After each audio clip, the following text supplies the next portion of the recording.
band we have, but it's a fucking weird one. You put Lego in Minecraft. I did. I forgot what the other word was, but like 2 of the 3 words were Lego and Minecraft. That was the one time we had some like fucking random 10-year-old show up and get on the show. Yeah, jumped into our fucking Discord and jumped on this fucking stream. I just was like, oh, I probably, this is some funny guy from the audience, and he'll come on, and if he's funny, cool. If he's a dick, I'll just, give him the boot or something. Although you see the artist get the boot from Flutter. This is a really bad idea. And then the voice started, and we were like, this is a fucking 10-year-old. Like, oh shit!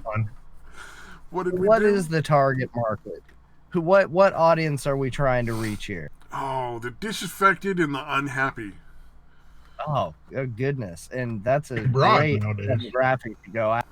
Such a growing population of people. Like 90% of the people in the world. Oh, hey, gaming yelling in the chat. What up? Oh, yeah, man. Dude, it is pretty fucking crazy that like the mainstream media is still trying to fan the flames of fucking panic and shit. It's working. I mean, people like my mom are still flipping shit. My brother's like, they're trying to kill people. Like, no, I mean about just the virus itself. Like, they're still trying to make it sound like it's a horrible thing. Yeah. And like, I think, like my mom and my brother still think that, like, well, yeah, they still think. Well, to be fair, my dad is like, it's his 3rd round of cancer. He's got like 5 or 6 months left to go. Right. He's super, super fucking high risk. So for us, like, we would have to, we're not like, it doesn't matter if the quarantine is. We're still going to be like really, really careful. Because we have to be, obviously. Yeah, that's understandable. But, like, the reality is, like, the vast majority of people, like, that's not a situation they're in. It's not something they need to worry about. And, a big part of why we're just not going to put him in nursing care. Like, I don't think we would have anyway, but, like, it's just, we want to make it as much not an option as possible because of how short the time frame is and the fact that, he would be alone. Like, we wouldn't be able to go visit. Yep. You guys doing a hospice? Yeah, he's on a modified hospice. So the way it works is, depending on the situation, it may end up being like a DNR type situation. Like, we just do not resuscitate. He dies naturally, and without like them trying to like crack his ribs and save him. And because if they did that, he would have to go into a home afterwards. Like, there would just not be an option. Apparently, you just don't get a decision on that point. I'm not really sure how that works. Like, what's your we definitely life had that in place. Like, what do you do? Are you still working during this? I get paid to sleep at night, so I have an enormous amount of time to help out. But you don't have to engage with like the general public on a regular basis? No. It's cool. Like, so where I work is a house. It's just a regular house. And people with mental health issues live there, and they're supposed to be learning how to be more independent. Like, and where I work is a longer term program with less of a focus on living independently, as much as it's more like sort of a board and care where they're going to be there for a long time. Like, we've had people there for a couple of years instead of, most programs it's like 9 to 12 months and then you're out. Like, do you ever have them as guests on your show? Do I ever what? Do you ever have them on as guests? I would think they would have great confidentiality is way too strict. That would be a direct violation of like the HIPAA guidelines and all that. Like, I can talk about funny stories, so I can't name names. I can't, give personal information or anything like, like an actual diagnosis or any of that stuff. But it's a great job because I get paid to sleep. It's shitty in the fact that it's like minimum wage part time. Have you ever made love to any of your patients? No. God, no. We have never had an attractive person in any. How about you? Yeah, we've discussed this before, dude.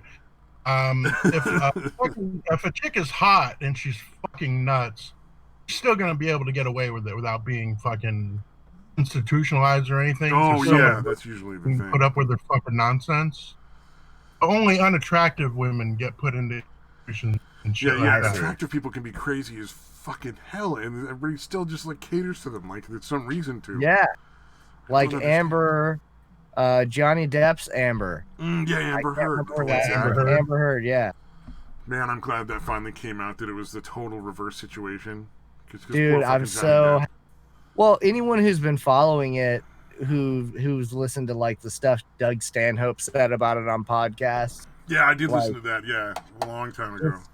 Realized that he was the victim in all this just right away, and I was just one of these people that's like, man, he's gonna have to give away everything, and he's not even in the wrong. But yeah, I'm glad that it's gonna be able to be proved in court, and he's gonna be fine. At least that's what I hear. Yeah, that's the whole. She's gonna have to pay him a lot of money, dude, because it's pretty fucking provable how much money that shit costed. Losing the Pirates of the Caribbean gig and all that other shit. Well, he shouldn't even have to press charges against her. It should automatically be reversed. You know, if somebody's trying to drag someone down like that and is bringing false information to the court, you know, that should be a felony in itself. And then he should be... No, false reporting like that is a felony.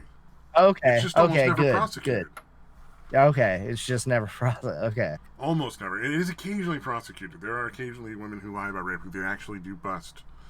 But it's the so law rare. Is good. Same with domestic violence, though. I mean, it's like so rare they get in trouble for it. It's why it keeps happening. Oh, yeah, especially now.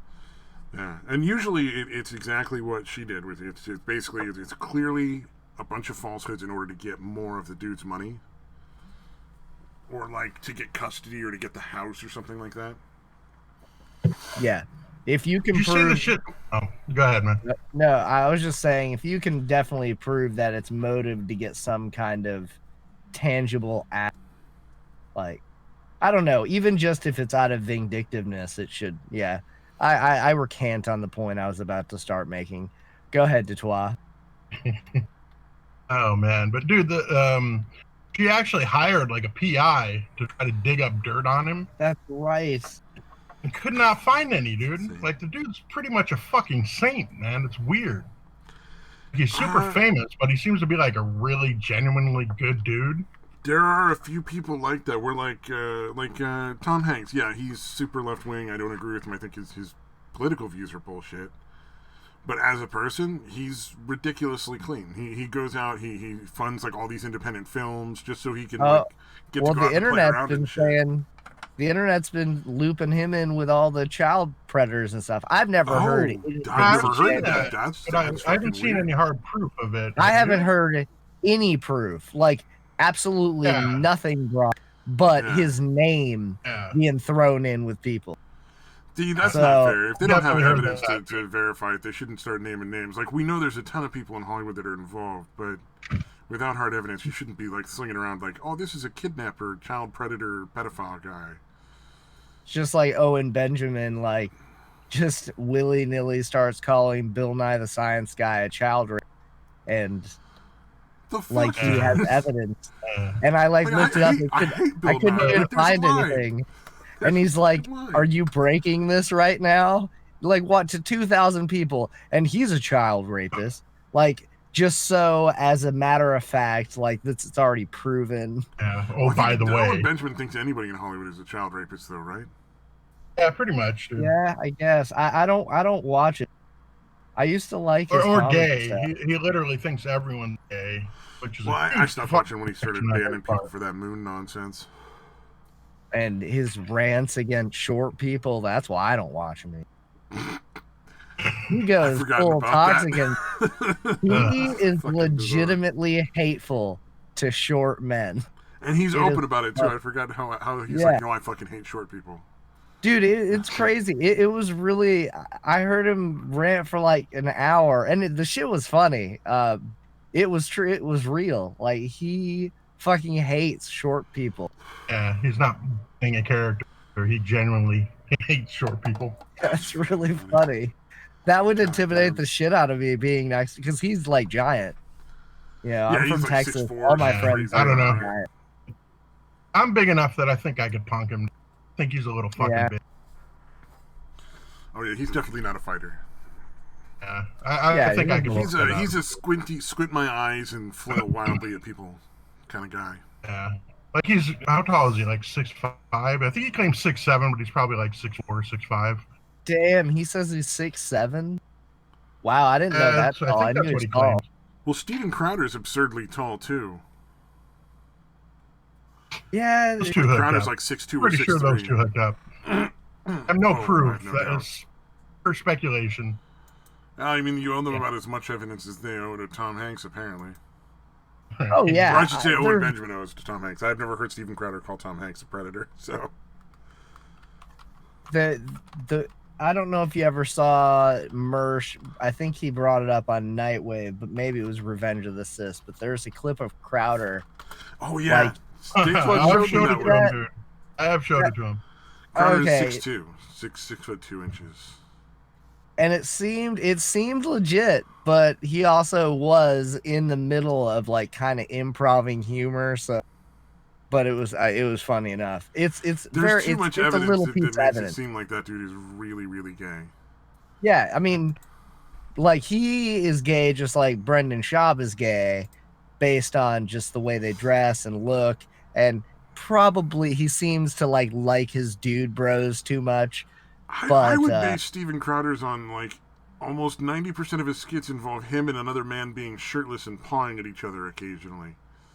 I can't. His costume choices when he isn't shirtless. I mean, it's like every skit ends up with him in his underwear with another dude hanging out, and it's like it's a little too weird and a little too common. That keeps happening. He did the interview. This was a while back, like probably a year or two ago. But he did the interview with Ben Shapiro and his fucking underwear. Oh yeah. Why? I'm telling you, dude. He's trying to signal and let gay dudes know he's gay. He doesn't want like his Christian fan base to know he's gay. It's like they can still kind of hook up, but what's his name? He does really like to prance around. Whenever a sketch could have him prancing around in a tight, colorful outfit, like he's it's like 30% of his sketches. He definitely has a little bit of closeted homo feel. I think of it like and energy. You know, like when Elton John came out, I'm sure that there were like maybe one or two people that were surprised at most in the world. And I think Steven Crowder's gonna be like the same thing. I'm a big Elton John fan beforehand, but yeah, I also wasn't surprised. Oh, when did Elton John come out? That's a good question. When it came out, I was not surprised. Yeah, I couldn't imagine anyone realize that before you said something. When did Elton John was What are we drinking, by the way? Yeah, 1988. So that's really not like that is late. That is late. Yeah.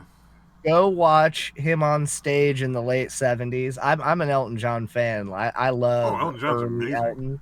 Early like 70s Elton John, but he's wearing colorful feathers and sparkles, and there's no doubt in anybody's mind that dude is gay. I'm sure. Yeah, he didn't bring sex. For some reason, like I said, I just never thought of it. For some reason, sure. Yeah, like I said, I was like, as soon as it came out, I'm like, yeah, I really should have fucking realized. Yeah. I mean, you can say he wasn't annoying gay. we have a famous actor in the Call With Us Now, though, right? Famous actress, what? A famous actor in the Call With Us right now. Oh, for real? My bad. Yeah, you, right? I mean, you were in that movie. I saw. I'm not famous. I'm sorry, I just saw that video tonight. Did you watch it? Just like, oh yeah, I just finished it a little while ago. What'd you think? That was so bad. Dude, it was way better than I thought it was going to be. Way better than I thought it was. It's a step above a lot of the stuff that's at that level. That's super like indie stuff, but it was definitely like some of the writing. It was like fucking man-child, really? Oh yeah, dude. There were multiple people on this set when that was filmed, and not one of them went, "Bruh." I think that's a bad idea. Yeah, for real. Like there were grips on it and lighting people. Oh, There's probably a team of 12 to 14, $10,000. Oh my god. But I remember watching him film it because I was there at that house for 3 days, I think, all day, and just the alien scenes were only when it got dark could I work on Oh could we yeah. work on them, but they didn't even zoom in on the alien. The costume was this big, elaborate, awesome alien costume, and you can't see shit. I was so Yeah, that was a disappointed. pretty disappointing part of it. That's part of why it wasn't as fun. There wasn't enough alien in it. But Like, watching the dialogue, watching him yeah. film it, the movie was going to be so bad. It actually, they put it together way better than I thought. And the director obviously made the fucking classic Hollywood mistake. If you want titties, you get that in writing, you get it up front, and then that's the first scenes you shoot. Oh, you watched my commentary yeah, I watched your on commentary on it. Yeah, oh yeah. I don't think I could watch the movie on its own, to be fair. Dude, that was really fun. That was the most fun stream. That was the stream right before I got my copyright strike. Oh no. Because I had so much fun. That was the most fun stream I've ever done. Because I had never seen the movie. It was sincere, and I'm like waiting for myself at the end. Oh yeah, you could tell when the alien showed up, and you're like, "That's it." So mad. Well, because when we were shooting the scenes, I kept having to redo them, but the photographer would be watching the scene we just shot with the director, and I could poke around and see. So I saw all of the alien scenes a bunch of times. I just thought that they were going to be a lot closer in the movie. I don't know. It just seems like so far away, you just can't see anything. Well, I think the problem with that is if you've invested that much time in the film, you need more of a payoff than that to make the film like memorable and feel like rewarding enough that people enjoy watching it. It's You really gotta funny. have more of that bad guy, more of that scary monster. There needs to be more than like 5 minutes and then boom, it's over. There was one scene that I guess it's not in the movie, but they're talking to each other and they put the camera down. And that's one of the things that irritated me about it. It's like they kept going to have these real serious, newly coupled conversations, but they add it into their "we got married" video. Like they just decide to videotape themselves having these conversations. But in one of them, I was in the window behind them, like looking at them, and it looked creepy in the thing. I don't know. Anyways, shitty movie. Man. All I wanted from that though, like I didn't even care to see it. I thought it was gonna be so bad, but all I wanted was an IMDb credit as aliens. Oh yeah, like, that was weird. Nobody gets any credit for the movie. Yeah, and a strange that's So they're trying to pretend it was found footage, right? And they're still going with it, but now it's been up on YouTube for a year and it has less than 100 views or something. It obviously isn't. Yeah. Oh man, I think the best movie I've ever found on YouTube that was like not a mainstream film was Wrist Cutters, a love story. Oh yeah, should I check that out? No, it's a genuinely good film. I don't know if it's still on YouTube because they might have pulled it down by now, but some shit. I'm watching Trailer Park Boys again for like the 11th time. So great. I can't get over this shit. It's on Netflix. It's a Canadian. Oh, you can only watch it if you buy it now. Oh, that sucks. Wait. Oh, it was the a Rich Cutters movie, you mean? Yeah, they eventually found out that somebody had posted it. Now it's only up there for like watching if you want to pay like the money for it. Essentially, like this dude kills himself and goes into the afterlife, and it's just all his weird adventures in the afterlife, and it becomes a love story. And it gets fucking weird, but like in a really entertaining and extremely well done way. Okay. I needed some shit. What are you watching, Detroit?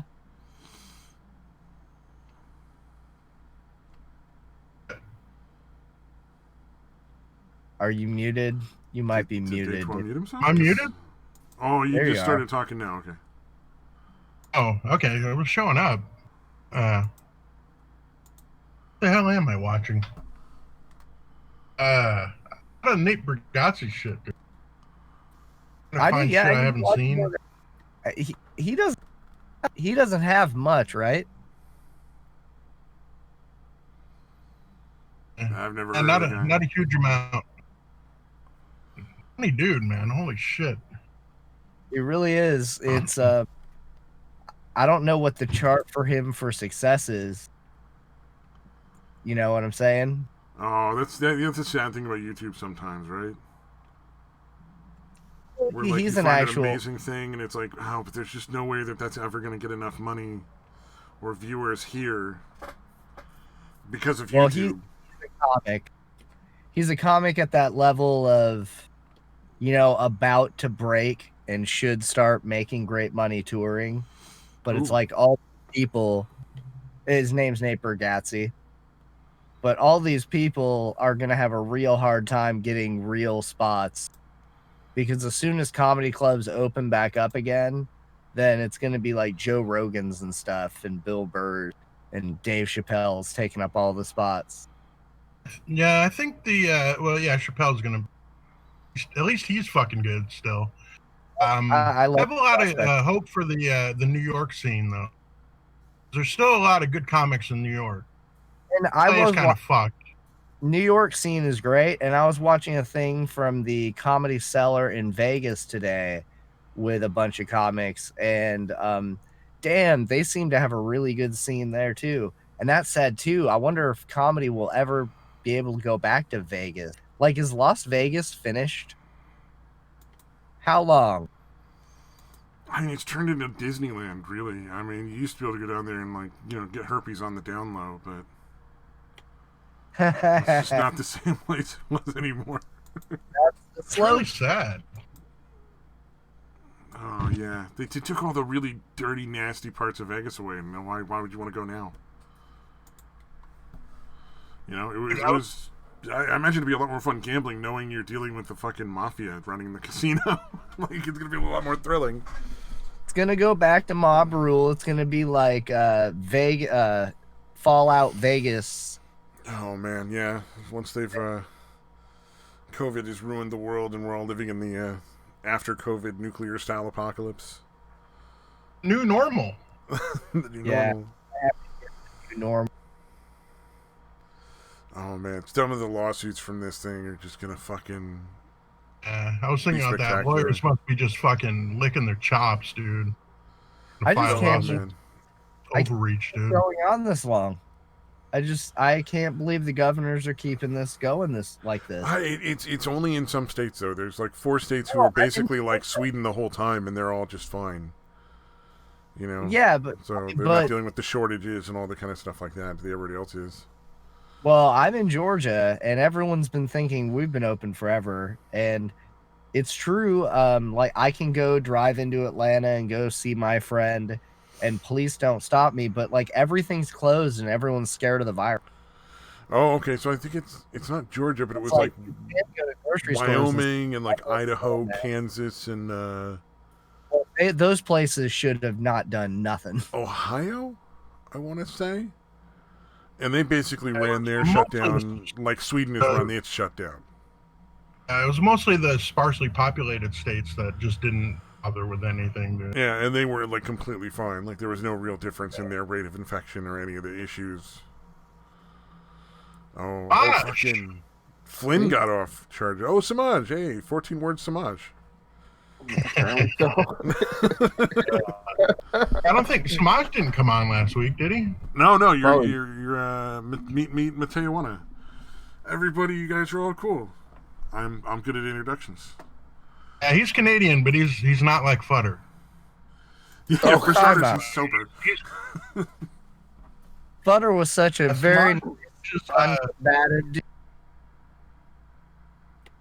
How's it going, Samaj? It's going. It's going. Are you like an artist, dude? He's an artist, man. I do. Oh, yeah, I do some deals on the internet every now and then. Yeah, Father. I mean, I like the guy. I think he's a good guy. He's just a little drunk on the internet and a little loud. And apparently, he lives in my area, so just have to tolerate it. He wants to help me get a place near him so I can babysit his kids so he can go out drinking even more. I'm like, what? I don't. That's, wow.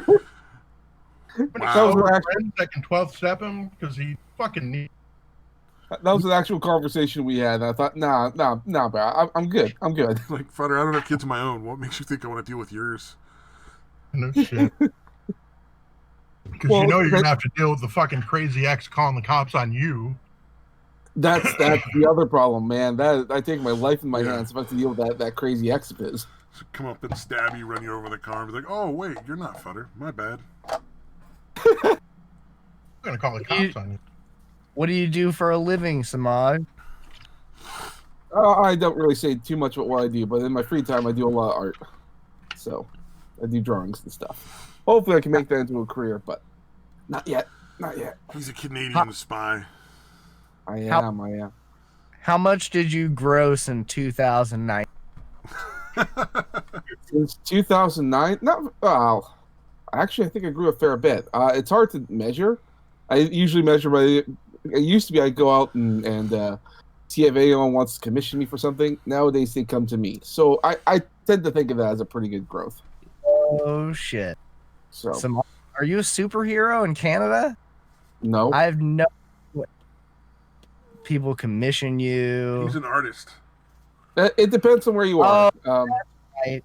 My bad. I'm sorry. Yeah. I get you. Yeah. Like I said, it depends on where you are. If in my area, I'm known around the city, but if I was to travel outside, you're like, who the fuck are you? Which is reasonable. That's a fair assessment. I get that. Has this virus, the flesh-eating virus out there, has it affected your job and going to work? No. Awesome. Well, I mean, not the flesh-eating virus. I mean, if you're talking about the other virus, I mean that's also not affecting me.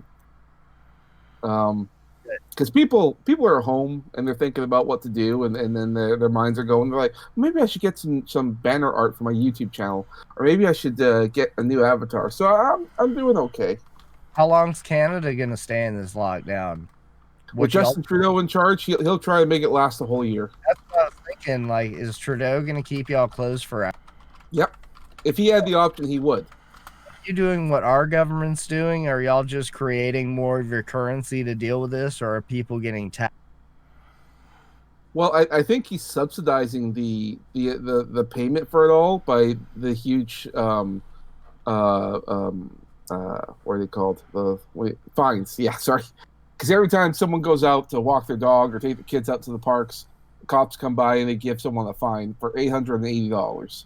Wow.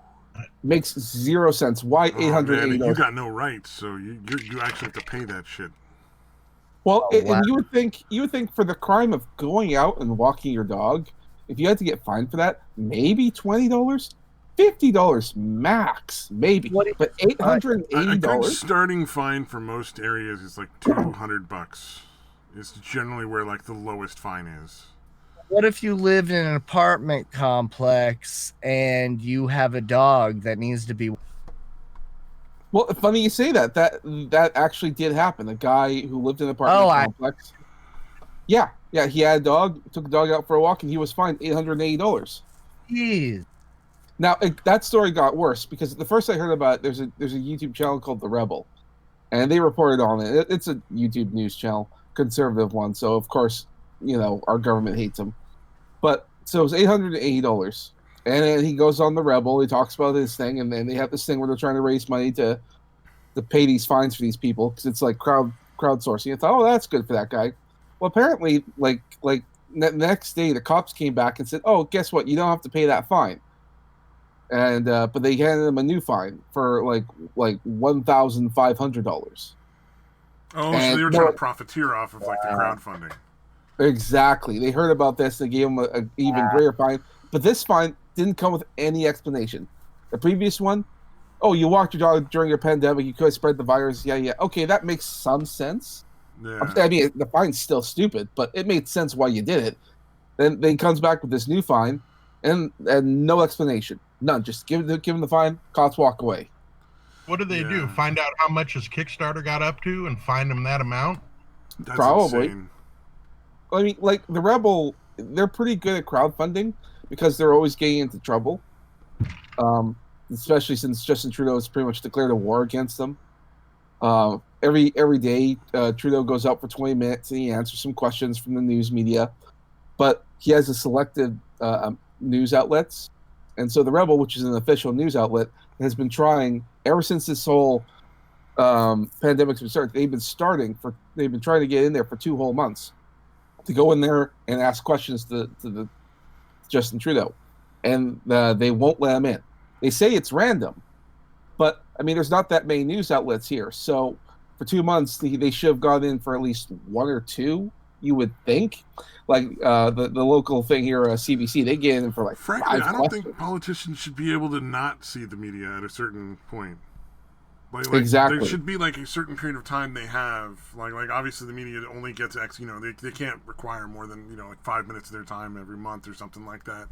Something reasonable. But the media should have access to politicians. Like that should be a standard requirement. Well, during the last election, which wasn't that long ago, it was the same problem. I mean, the media should have access, and the Liberal Party wouldn't let them have access, pretty much, which was, of course, illegal. Weird. So the Rebel went into court, and they sued the government to get access to ask questions, and the judge immediately went, yeah, obviously you should be able to, and so gave them an emergency injunction, and they were able to go in there and ask questions, and they did. They asked about one question and one follow-up to pretty much every politician. They had 2 reporters in there, and they asked some pretty interesting questions, things that even I didn't know, because apparently Justin Trudeau's 2 of his best friends back in high school ended up being serial rapists, and they were his best friends. So was there any connection? Like, how did he not know about this going on? Like serial rapists? That's not something to be that fair, you could... Like, hold up. To be fair, rape ain't a thing a lot of people be bragging about to like people that aren't involved directly. And how many rapes constitute serial rape? That's also a good question. I don't know. Yeah, is it just 2 or is it like 10? If you rape at all, you're probably a serial rape. Well, I mean, as far as we can tell, I mean, because we don't know exactly when it started, but maybe sometime either during or after high school, and they weren't caught until like their later 20s. Yeah, it'd be hard to nail them on that. Guilty by association. I don't know how your law system works, but yeah. Well, it's hard to say, but I know that Trudeau and his buddies are all there. Like he was born rich, and they went with a lot of they rolled with a lot of rich people. And I'm not saying rich people means that you're automatically going to be bad, but it does change your perspective in the world. And I don't know exactly to what extent. Call him limousine. His fucking dad was the president of Cuba, man. Holy shit. Yeah, that's the meme that goes around. The picture of young Fidel Castro looks exactly like Justin.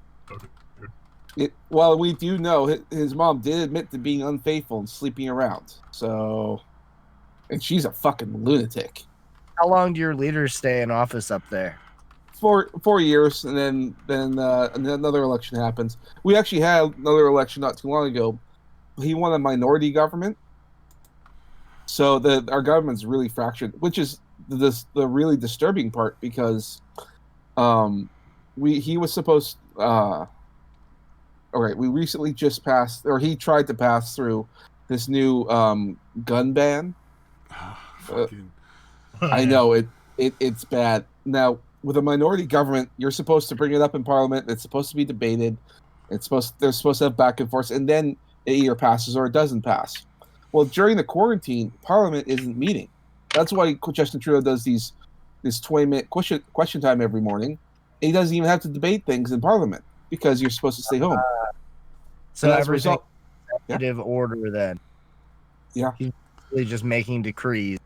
That's what they're doing in a lot of states in the U.S. right now. There's a couple, well, not a lot, but there's a couple of states who are using the quarantine as a way to pass through a bunch of shit that would never get through otherwise. Exactly. And Trudeau's living like a dictator right now. Anything he says goes. That's all there is to Just it. like his Cuban daddy. Just like his Cuban daddy. Just like his Cuban daddy. So and it really is global. It's every country is doing this, and the players are golfing.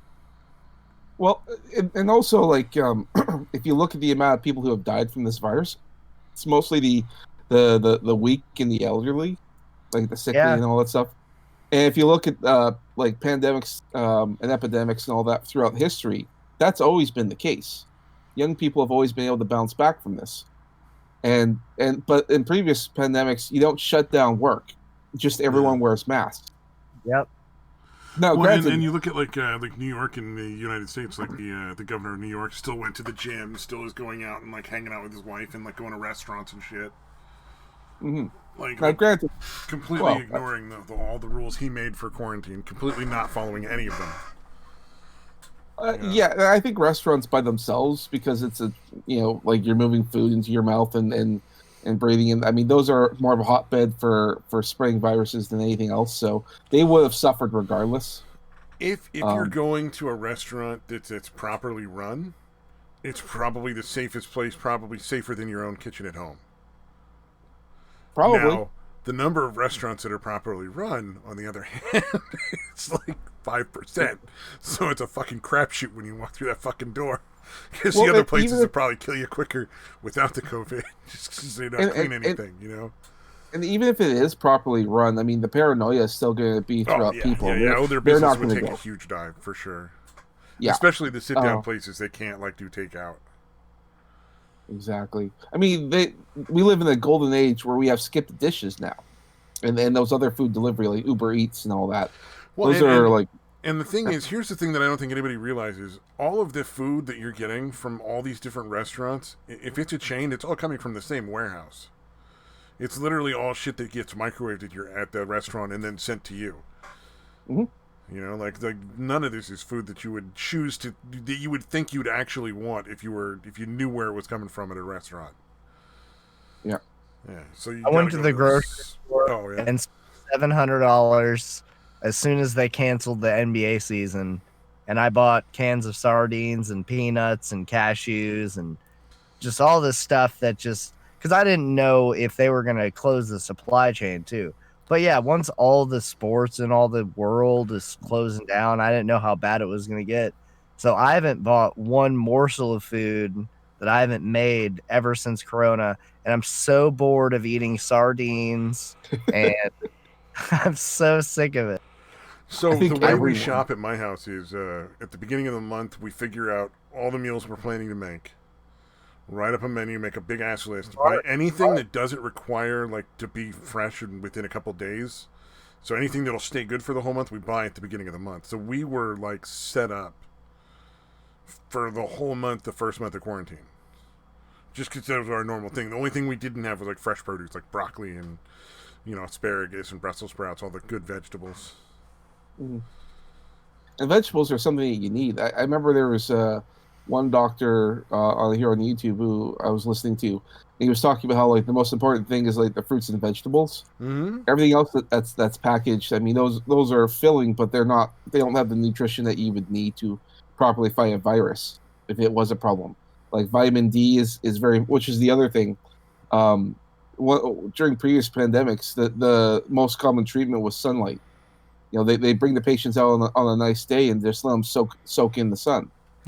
Which is a very old school way of doing things, but it does work because the UV light that comes from the sun does kill most bacteria and viruses. That's why people don't get summer colds. And people were criticizing Trump when he was saying, like, come April in the heat, it'll probably, kill most of the virus. He wasn't wrong about that. And it's true. In fact, if you go on Amazon right now and you look up UV lights, they have this new product coming out. It's that handheld thing with UV light things that come out there going for like $80 to $70, and you just sort of take that, and I think it's for families. So you would take that and you'd flash your kids with this light or yourself to kill the viruses. And so generally the UV light doesn't actually kill the viruses; it renders them incapable of reproducing. Well, and whatever. I mean, it's been a common thing for disinfecting water and making water safe to drink for outdoorsmen for a long time. So it's just a UV light on a stick that you just stir in your water for a minute and then you can drink the water. I mean, Japan has these UV light robots they put on public transit now, and it's just this thing with that has this big light on it, and it just flashes the various seats with UV lights going back and forth, and then gets off, and people get back on. That's really smart, yeah, because that'd just knock any of those things. Like, people might get some of the bacteria in them, but it's not enough to infect them, and it can't reproduce after that, so it just dies off, and there's no harm to the person. Yeah, no, I mean, and maybe that's something we should do come cold and flu season, because chances are that this virus is going to come back next winter with the cold and flu, which is entirely possible. But I hope we don't if it does come back at that point, we just like the amount of damage it does to the economy, and so many people lose their jobs. Well, we need to do it like what we did in previous pandemics. We don't need to close down the economy. We just need to quarantine the sick and the elderly. That's it. The ones who are the most vulnerable are the only ones that need to be quarantined. Sorry, everyone Grandma, else, you're on your own this Christmas. Exactly. That's fucked up. That's why we're caring for my dad in our house right now. Is we're not there's no way we're gonna let him go to a home because we wouldn't be allowed to see him, and he probably won't make it more than like 5-6 more months. Exactly. We treat the elderly like they're in prison. They'll have a little conveyor belt, and they'll go through these boxes, flashing them with UV light. And we should have just treated all of our elderly just like they treated lepers back in old Bible times. What we should have left them is figure out how to culture the asymptomatic strain and start infecting everybody with it as an inoculation. Well, that would be interesting. I was thinking about the UV thing that you were talking about in Japan. Because you've got the virus in you, isn't that also kind of helping your immune system build up the antibodies too, without actually having to get sick? A little bit. I mean, it's not a huge thing, but yeah. The herd. You talk about herd immunity. I mean, that is something that people have been talking about. The only problem that we're having, because when they're studying this virus, is that because it's very strange. People are saying though it could have evolved naturally as a virus. And maybe, but it's showing traits of things like STDs and sexually transmitted diseases and whatnot, because it can affect certain areas of the immune system, which is very strange. Chasers going to be after it. Well, it's so strange because, like, why would it make that kind of leap? It like there have been previous coronaviruses, and there are strains of mutation that happen, and we could predict when it'll go one way or the other, but it went in a totally opposite direction. And that's why people are confused. Like, it's not behaving like it should. Yeah. That's why they're believing that it may have been artificially created. Well, it's also incredibly difficult to culture. Like, they can't, like, normally you take like a little culture tray and you swipe the germs on it, and they breed like nutso. Whereas the coronavirus, that doesn't work at all. Like, it's almost impossible. Mm-hmm. Which makes one of the earliest theories is that it was a lab that was working on the virus, the Wuhan lab. Oh, it absolutely and that was. One of the stole, through the back door sold some of the animals, bats and stuff, or whatever it was, at the local wet market. And it just seems like the more it lines up with the regular narrative, and it also lines up with the conspiracy narrative. So I don't know. The more I keep hearing people that I really respect start uttering the same thing, that the people that are really studying this are confused. So this does look like it's probably man-made. So I don't know. That theory just still seems to make the most. I don't know if it matters as much how it got out. Oh, go ahead, Dave. That's what makes sense. Well, it does. I figure somebody was supposed to be responsible for like incinerating them or whatever, but they're like, "Fuck, I can just sell these at the fucking wet market." I'm tell my family not to shop there, because that lines up with the Chinese mentality.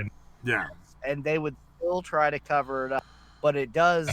If that is what happened, we shouldn't be looking for war with perhaps the most powerful nation in the world. Oh, we don't need to have a war with the powerful nation in the world. We need to get everybody in all these other countries on board and fucking cut them off from trade for like a year. And then you know what they'll be? The least powerful country in the world. Like we fucked Russia. Because Russia got fucked hard the same way. And they're not nearly a powerful nation anymore. I don't think that the world is talking... I don't think that the world globally is talking about starting a war of any kind. I think they want like legal and financial... like an economic war.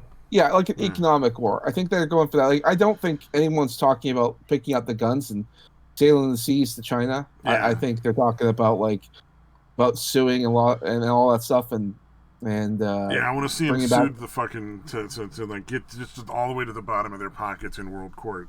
I'm speaking specifically to the population that's angry with China. You know, most of the people that are talking about this theory that this is a bioweapon are also saying, and this came from China. All the viruses keep coming from there.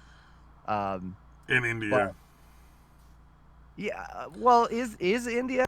And that's another thing. Like India's better at keeping them in, I think, but they're generating a lot, I'm sure. How would they not be generating a lot of viruses with their population size and their relationship to human The fact that they just now stop people from shitting on the streets. Yeah, you would think that'd be a problem. Isn't the Ganges like the most polluted river in the world? Yeah, absolutely. Chinese mainlanders, when they go to Korean airports and stuff, they like shit on the floor and. Well, and then like remember China, like they killed all the girl babies. Like they estimate like in the millions, I think. That's right. I forgot about that. That also happened in India. Only there was no one-child doctrine. They just in India they'll just kill their girl children occasionally. Wow, there was I just put it here in general. There was a documentary that they made about the origin of the Wuhan virus. Oh, I swear to God, if they're like, it came from soldiers in the U.S. government, just like China said, I'm going to fucking find that guy and I'm going to put a bullet in his face. No, it's done by an independent news organization. It's actual news organization? Then I'm down. Yeah. Well, it's done by, you may or may not have heard of it. It's called the Epoch Times. It's like a news organization that it actually is from China, but it's more like a China freedom press kind of thing. I mean, any day now they're going to get shut down because Chinese government does not like these. Doesn't like it when shut down is a really polite word for murdered. Or disappeared. I was going to say like a polite word for murdered. Yeah. Well, I want murdered or like they donated their organs to help something. Yeah, really. To help which is the other thing. Feel better. Voluntary organ donors. Yeah, which is another reason I'm like murder. Like China, I always look to China. I used to look to China and think that'd be a nice place to travel one of these days. And I hear about the organ harvesting, and I hear about how that's like you need a cell phone to purchase anything. They have face recognition software, so they make a database of you. Like it is the most scary. They reuse sewer oil. Like you have to be really careful with street food in China because a lot of the people try to like harvest the oil out of the sewers to reuse. There's numerous ways that they make fake food that they sell. Like shit made out of plastic. Like the rice made out of plastic. Where like it won't be every grain of rice, but it'll be like a third of your rice might be plastic. That's it. I'm adding chink into my regular vernacular. Like they killed their girl children. The government supports, financially supports their piracy, like their pirating of intellectual property. Well, and that's part of the reason why the Hollywood bent over backwards, because what they'll do is they'll do like what anyone else does here. They'll torrent a cam version of the movie, and then they'll play it in theaters, and then they'll rake in all that money. Yeah. And so, and they found out, like Hollywood found out they're making billions off of the movies that they make. It's like, well, we don't want to be out that money, so instead of like how about we'll make a deal and we'll share the profits and just don't cut us out of our own money. Yeah, and I'm not. Fucking sympathy for anybody that deals with China. Disney and every studio in Hollywood, they're like all fucked right now and hemorrhaging money. Like all the movie theaters, everyone special effects studios. All these places have giant rents where they are. Like, it is expensive to operate. And they've got all these huge staffs, and they can't do shit, and no one's going to go see movies for like 3 years. Yeah. Mm-hmm. We all stopped going. And I used to love going to movies, like especially seeing Marvel movies because I'm such a comic book fan. But that's okay. From what I've been hearing, the way they're gonna go, I was already gonna probably stop going to these movies because they're fucking going in a direction that nobody wants. Movies anymore. They're all terrible. It depends on it depends on the movie. Like one movie I was glad I paid for was Joker. I actually okay. You know what? That would be one exception. And that was a damn good film. See, and movies like Joker and Deadpool are two examples. I'm like, Hollywood, you don't need China. Look at these R-rated comic book movies with a very, very small and modest budget. Can bring in billions of dollars. You didn't need China for that. And they barely marketed some of these movies. Because they... I was going to say, Turish says the Epoch Times isn't in China, but it's run by Chinese outside of China. Oh, okay, never mind. Yeah, I couldn't exactly remember. Thank you, Turish. I don't even have the chat open. I should probably get that open. Well, I just try to include stuff while it's still relevant before it's gone so long. Before there's no point. I mean, nobody was chatting, so I stopped paying attention. Exactly. Well, and I mean, I pay attention, but you have the same screenshots going over and over and over and over again. That's right. I keep forgetting I gotta change that up. I gotta get some other pictures. It's the same one that I saw the other time, the time before that, the time before that. It's like, oh gee, if I click the channel, how many of these same thumbnails am I gonna see? I got a lot of other pictures too. That's the sad part. Oh, dude, yeah, and you should probably implement those because it's a sea of the sameness. All right, dude, we get the fucking point, Samaj. Do you? Do you really? I've only been complaining about this for how many days? Is Samaj just trying to get us to buy a bunch of his pictures? No, I'm just trying to say it's not that hard, guys. You can do this. Yeah, maybe really use a swastika legs animation. Oh, that depends on how much longer swastika legs is going to be trending. I don't know, man. Feelings might get hurt. I don't know if I wanna.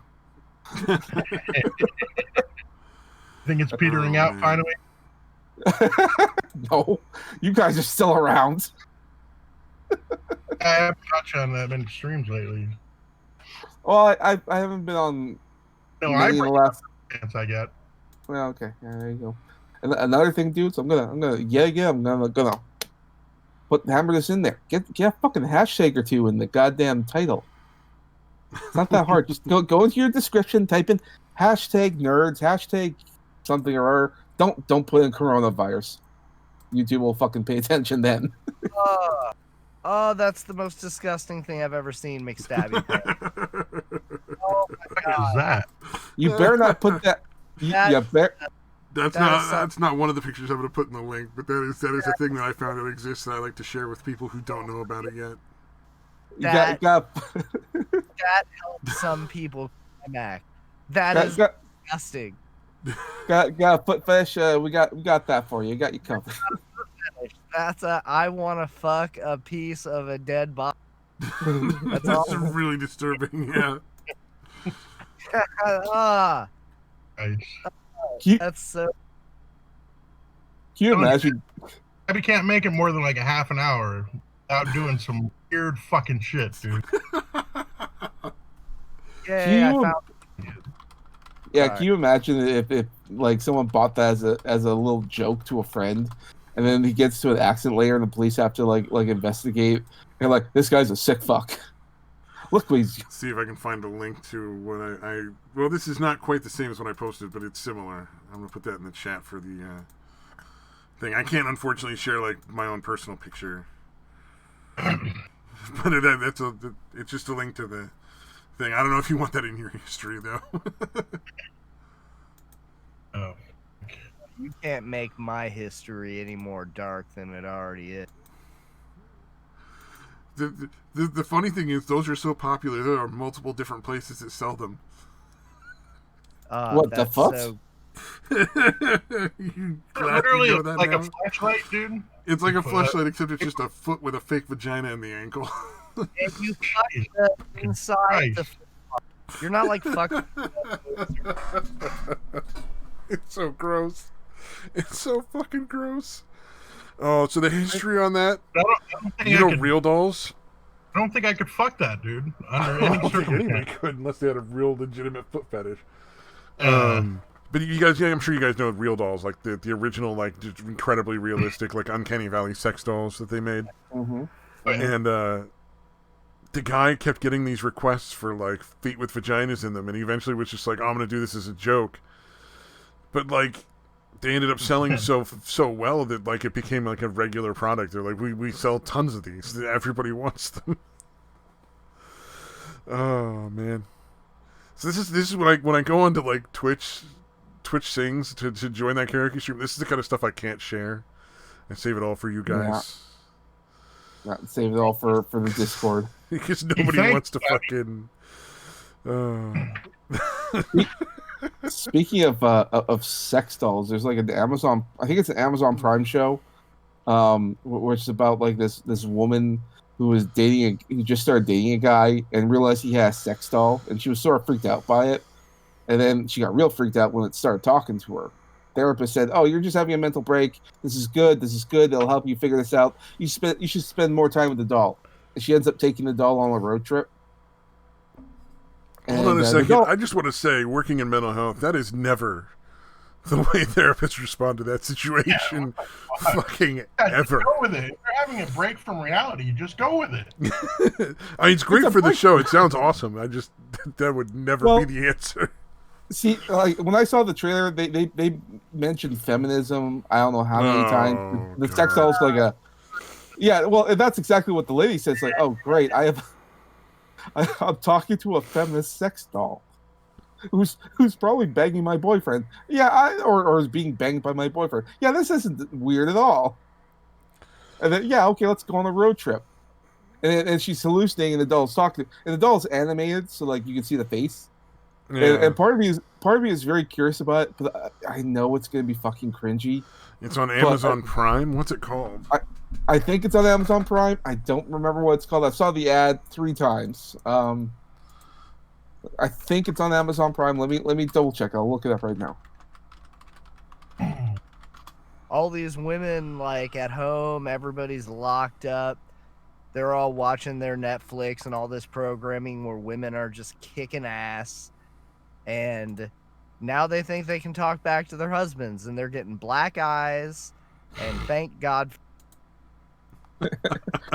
Well, they're either getting black eyes or they're getting divorced, one or the other.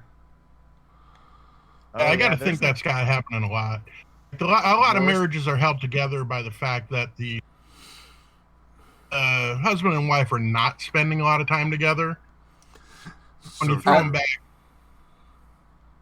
I think as they should. I think that men and women need to spend time apart in order to appreciate the time they have together.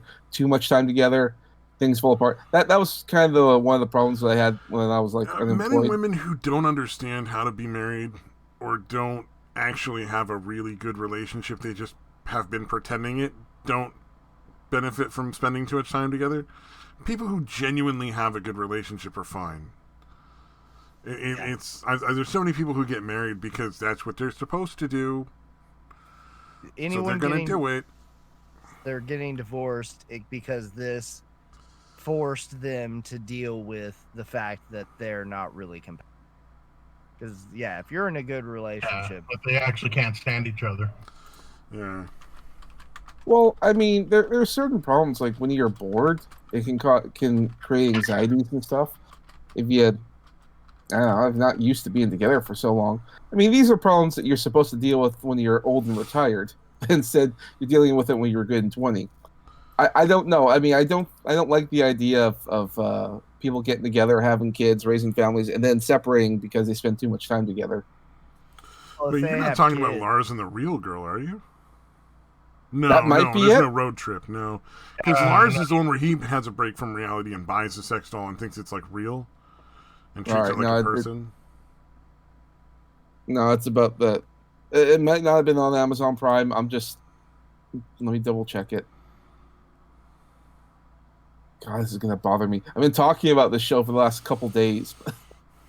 I can't remember what it's called. Darn.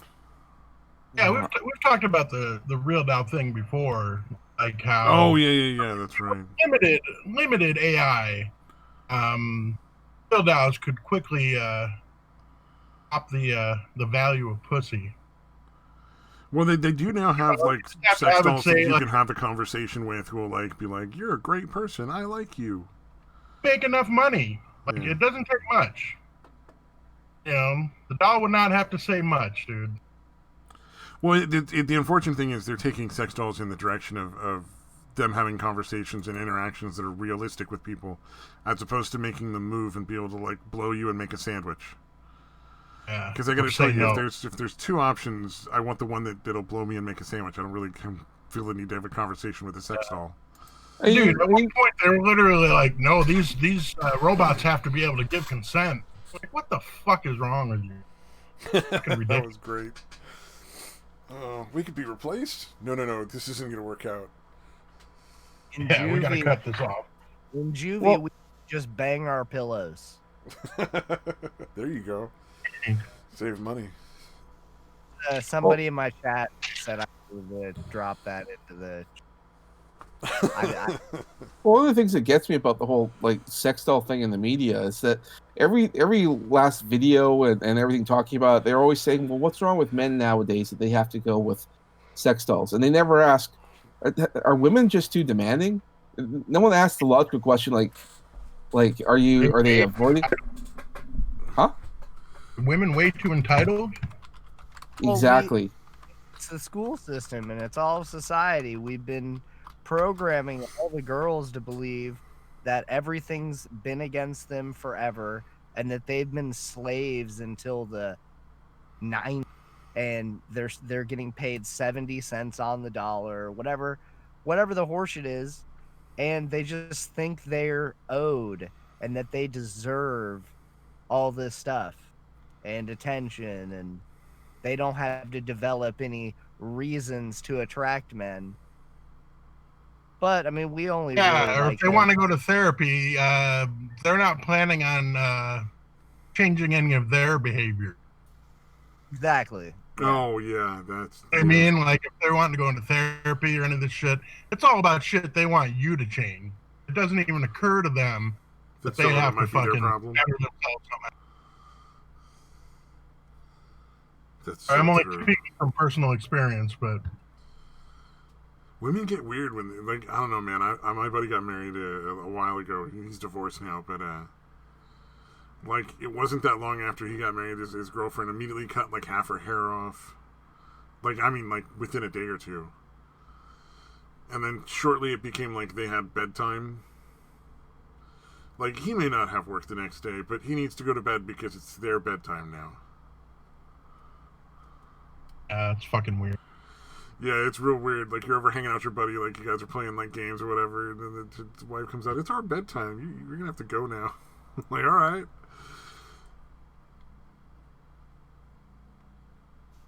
Okay. I was going to say that show we were talking about is called Dummy. Dummy. Okay. Yeah, because I want to watch that. That sounds just so bad. It's going to be good. Yeah, it's from something I've never heard of. QB? QUIBI. Ooh, it's with Anna Kendrick. Yeah. It's beautiful. Oh, the one I'm seeing is like from 2003 or 2009. Yeah. Oh, it's on a different service. It's not on Amazon Prime. Okay, I'm just fucking. No, it's not on Amazon Prime. Sorry, I thought it was, but really, it's from something I've never heard of before. Let me drop the trailer there for you. I'm pretty sure I've heard that name, dude. Yeah, it's like some sort of streaming platform. Crazy. I understand the appeal of a sex doll at all. Like, I could see a sex robot that is so humanist, so real, that tricks you. But the lifeless sex dolls, Yeah. No, yeah, that's not appealing at all. It's kind of gross, actually. If you think about it, it's kind of like fucking a corpse. They've got to be expensive as shit, and it's like if you can afford a sex doll, you can afford to go out and buy some drinks for a broad and get you some, you know. Well, if you look at the really realistic ones, or I don't know if realistic is the right term, the most realistic you can get it as it stands right now, you're out like what, $4 or $5 grand, but that's a one-time investment, and you don't have to like do any of the other social things. Like I think people are so fucking incapable of social interaction now. Like I mean, just look at like when people don't agree on stuff. Look at how crazy they get. Well, I mean, there's a couple of things that have happened recently. I mean, you have like the feminist movement of 2010 that started out there, and they started talking about rape culture and stuff the like. And now you have a whole generation of young people too scared to ask a woman out because they've been insulated from rejection and failure for their entire fucking lives. Well, to an extent, I mean, you have like young guys who have had their buddies sent to jail because they ask a woman out for a drink. There's that too. That's also she interpreted it as rape or whatever, or whatever you could imagine. And even if he didn't go to jail, the public ridicule he would get the next day would be so intense he'd be too scared to ask a woman out again. You'd see your friend who'd be too scared to do it. I mean, it's a trickle down effect that's been sort of going on, and I don't blame young people, but I do blame feminists. And very, very much of it is on there. Well, it's that plus the easy availability of porn now. Well, and that's part of the other problem. I mean, I think that one started the other. I mean, when porn started coming up there, I mean, a lot of guys can get the gratification of masturbation, and not have to. Because usually you get that gratification with having sex with a woman, but now with the easy access of porn, it's like you don't really have to. So I think that communication is a skill, and it's been more than a decade where we've gone to complete text communication. Nobody calls each other even, and let alone having to use body language and your voice to carry on a conversation with them. I mean, kids. I mean, it's just really people in general, because even older people are starting to just text. Like, we have so much anxiety communicating with people we don't know now because we're not staying sharp, really communicating with anyone. Well, but also, you know, like you say the wrong thing to the wrong person now, it's like you lose your job. People will fucking start fights in the bar if you have the wrong politics in the wrong place. And it's like we used to be able to disagree on stuff in a civil fashion, and it wasn't a big deal. People have to stop pretending that there's currency in being a victim. That's a big one. Or letting people know that they believe that they're on some side of some political issue. Like, none of these are real currencies. Like, people are after like likes and shares and, you know, subs and stuff. I lost my point from the marijuana and alcohol. Oh yeah, we got you. I think we're all. I'm following half of that because I'm stoned too. No, that's okay. I think we did a fairly good job in interpreting it. I mean, we all know that there's been a disconnect between people, and it's having an effect on us in a lot of different ways. One being social. I mean, our birth rates are going down, and I mean that's not necessarily a bad thing in one sense, but I mean there should be a balancing effect. There should be people going out there and having more kids at some point, like later generations. But it's not really going that way because a lot of people who are putting these bizarre social norms into our heads, they're still the desire for safety over reality is a big part. Far too many people that seem to live their lives searching out ways to be outraged. Yes. Mm-hmm. Yeah. Dude, it's sickening, dude. Like, for me, I would be ashamed to let somebody know I'm offended about something. Exactly. You know what I mean? And offended just shows you're like, what are you talking? That doesn't make you look good. I don't get it. Well, wait, no. Also, there's a thing of what are people offended by? Because it's one thing to be offended by like a child predator. That's reasonable. Yes. And people should be offensive. That is offensive. But somebody being a Democrat and you're a Republican, or vice versa, or whatever, that shouldn't be offensive. No, it's viewing people as the enemy as opposed to just somebody who has a different viewpoint. Yeah. Grandstanding. No. It's like, they're not offended if it was you one-on-one with them in a hallway of a hotel. They're offended if they can publicly be offended on some social media platform if other people saw you say such. It's all fake. Nobody's really offended by any of this. Who's really offended by anything? Like, really? Like, what's offensive these days? What out of all these things that have been famous that people have been offended by over the last couple years that somebody said or did in the media or whatever that was actually offensive on any level at all? Yeah. Well, if you look at I was gonna say, if you look at Twitch, like, people are afraid to even say like curse words, like fuck or shit or ass or whatever. Oh, And I thought those Twitch are mild terms at best, especially if you're playing a video game. You like. That's why I said you got to pretend you have Tourette's, man. Yeah. Well, it depends on Twitch. Like it's different standards if you're a woman opposed to if you're a man. I mean, a woman can say things and then flash herself and all that. She'll like I've seen Twitch thoughts do the worst things imaginable to get banned, and they never get banned. Never get banned. No, well, that's where Twitch gets their money. They know that that's the people who are going to bring in the bucks, man. They know what side of their bread is buttered on. Just watch Zombie Unicorn. At some point, she's going to flash her tit. Guaranteed. Sure, porn exists, but wait, really? I never even thought of that. These girls really, that's so gay. And they skirt the line because there was one I remember where there was one Asian woman who was wearing a white shirt. It was one of those like almost see-through kind of shirts, and she's on stream not wearing a bra.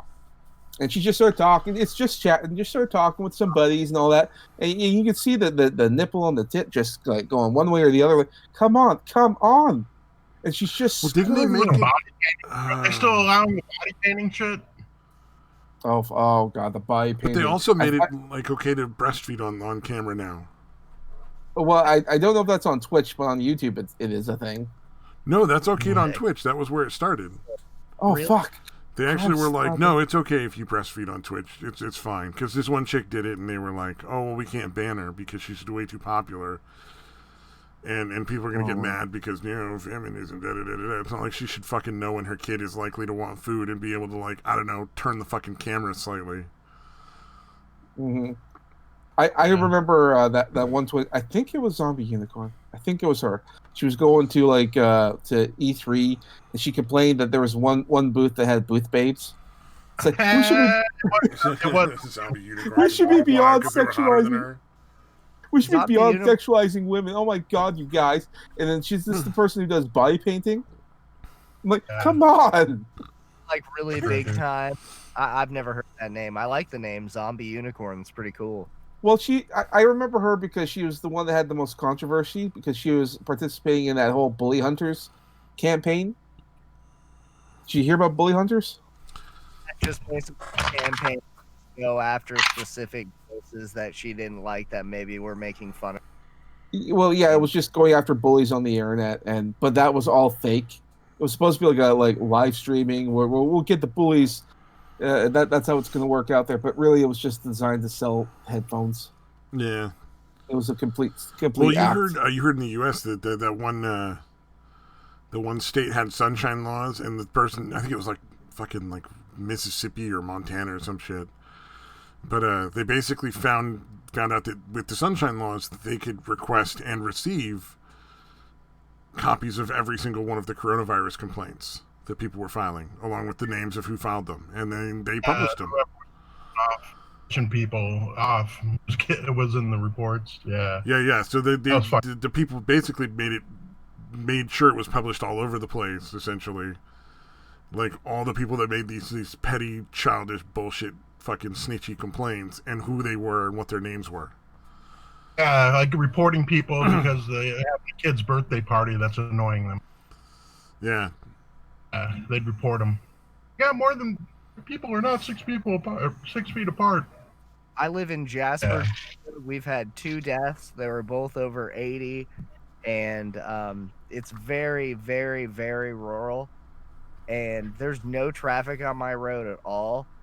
But my brother's kids were out playing in the yard, like 3 of them under the age of 10, and they've been called on twice by people who drive by. And what did the police just not give a shit? They're like, fucking whatever. I guess they talked to him. I don't know what the police said, but they all live together. There's no reason for them not to go play out in the front yard. They're not hurting anything. They're not putting anybody at risk. And they're clearly, they live together. There's no way they can, like, prevent each other from having contact. That's when children develop. They go out and explore to, like, force all the kids to be in their house. That's a form of child abuse at a certain... Oh, my God. Can you imagine a kid... And I mean, you know, if they're staying in the yard, that's the key thing. You know, like they're not running all over the neighborhood. They're not going to their friend's house and hanging out. They're just hanging out in the front yard. There's no risk of them infecting anybody that way or being infected by anybody that way. You know, it's silly. Or it's just people have the right to go out and get infected. Well, that's the thing. Yeah, obviously we have the right to assembly, so there's no legal way of keeping us from going out in public. It's completely illegal. Stupid. We didn't need to do any of this. Yeah. What? Well, and I think it's going to come out after this within like the next 5-10 years. There's going to be some Supreme Court decisions that are going to basically shred the state's ability to do this. Be good because the Supreme Court has been. How long are they going to be silent? Do they wait for disasters to be over to start weighing in? I don't even understand. The Supreme Court can't just arbitrarily weigh in on stuff. They do have to have a case brought to them. Yeah, there's definitely gonna. It's definitely going to happen. You know, like that lady in Texas has got a good case. The couple that got arrested or fined or whatever for having a kiss on a park bench. Gotta be. Has a case, you know, like those are all the guy that got tased and dragged off a bus. They're all going to have good cases. Oh, you talk about the coronavirus and then the police overreacting. Well, I mean, so in Canada, you guys don't really have like any enshrined rights constitutionally speaking, like the way that the U.S. does. Exactly. And so one of our rights is the right of assembly, which means we can gather in any group as much as we want in public at any time we feel like it. The government has no authority over that whatsoever. So yeah. We do have similar things here, but I mean, the government here isn't really abiding by any of those norms. Like one of the other cases I remember hearing is that there was a guy, there was a church that wanted to have their congregation, and what they ended up doing, because they want to keep the distancing, is they would make it so that you come in in your car, you stay in your car, don't come out, windows rolled up. The guy would have like I think it was like maybe it was a live stream that you can watch on your phone. I'm not sure, and that's how you'd hear it. That's actually really smart. And it was good. Guy was fined. Told to shut down. Can't do it. That happened in Mississippi too. Same thing. I'm pretty sure it happened here too. Yeah, they were going to fine everyone if they didn't disperse, even though they were all individually in their cars. It was the most horseshit thing ever.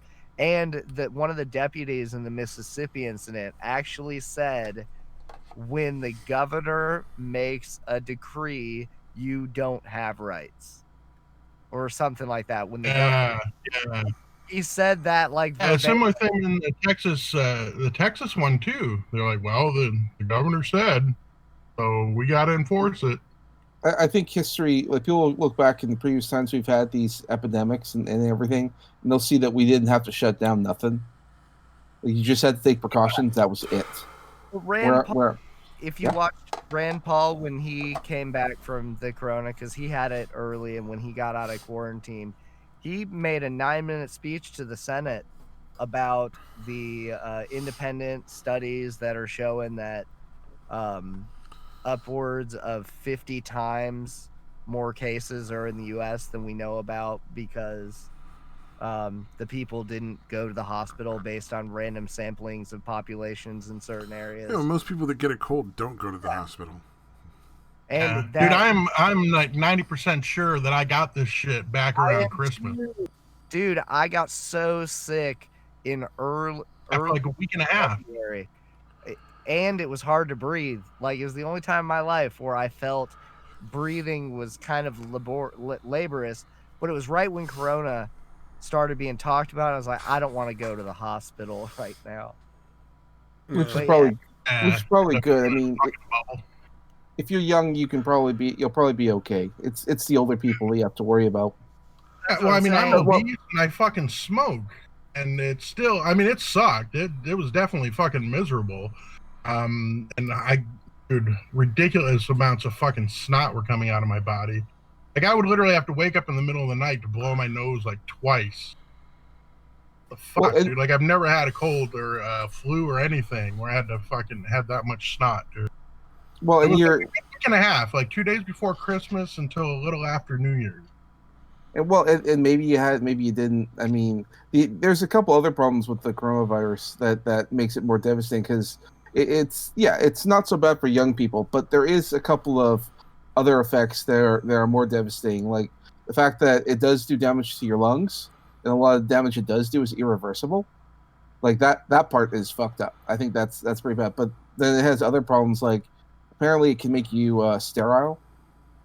So then have either of those been proven, or are those still just I'm gonna want some documentation on some sort of like research for that, because that sounds like nonsense. Yeah, well, no, fair enough. I mean, there are some. I'm just saying, like in the cases they're doing studies on the people who come out there. One of the other side effects. But here's the thing: is the lung damage caused by coronavirus, or is it something else? And they're just calling it coronavirus because they're engaging in more of the fear mongering, like they were doing with reporting, like. Oh, well, this guy died on the way to the hospital because he was going to get checked for coronavirus, so he died of coronavirus. We'll report it that way. Yeah. Like, that's part of the problem with the reporting. But the virus, as far as we can tell, like when it does the studies and all that, it does predominantly attack the lungs. And on the autopsies that they do with the people who have died from the coronavirus, they search the lungs, and it comes with like a gray, sticky, glue-like substance that forms. But then when they did the autopsy on the bodies, they also found the same glue-like stuff within the spinal columns, parts of it within the brain, and then some of it within, I believe, within the genitals. So it does have an attack of some sort. But certain areas can recover faster than others. The lungs, on the other hand, because of the type of stuff that it is, some of the effects of the lungs can't really recover that much. Now, that's not to say that you can't recover, but a lot of the damage doesn't seem to be able to go away very fast. See, I've heard about the lung damage that it does being irreversible. But if this is this brand new virus, how do we know it is irreversible? Because from what I understood, it was always a talking point that would go around the smoking community, is that your lungs are the fastest healing organ in your body, and the organ in your body that will repair itself. Yeah. Well, it takes like 7 years, I think it is, to get your lungs from like if you're a heavy smoker to like before you started smoking. Roughly. Well, how are we within literally the first month of the disease spreading?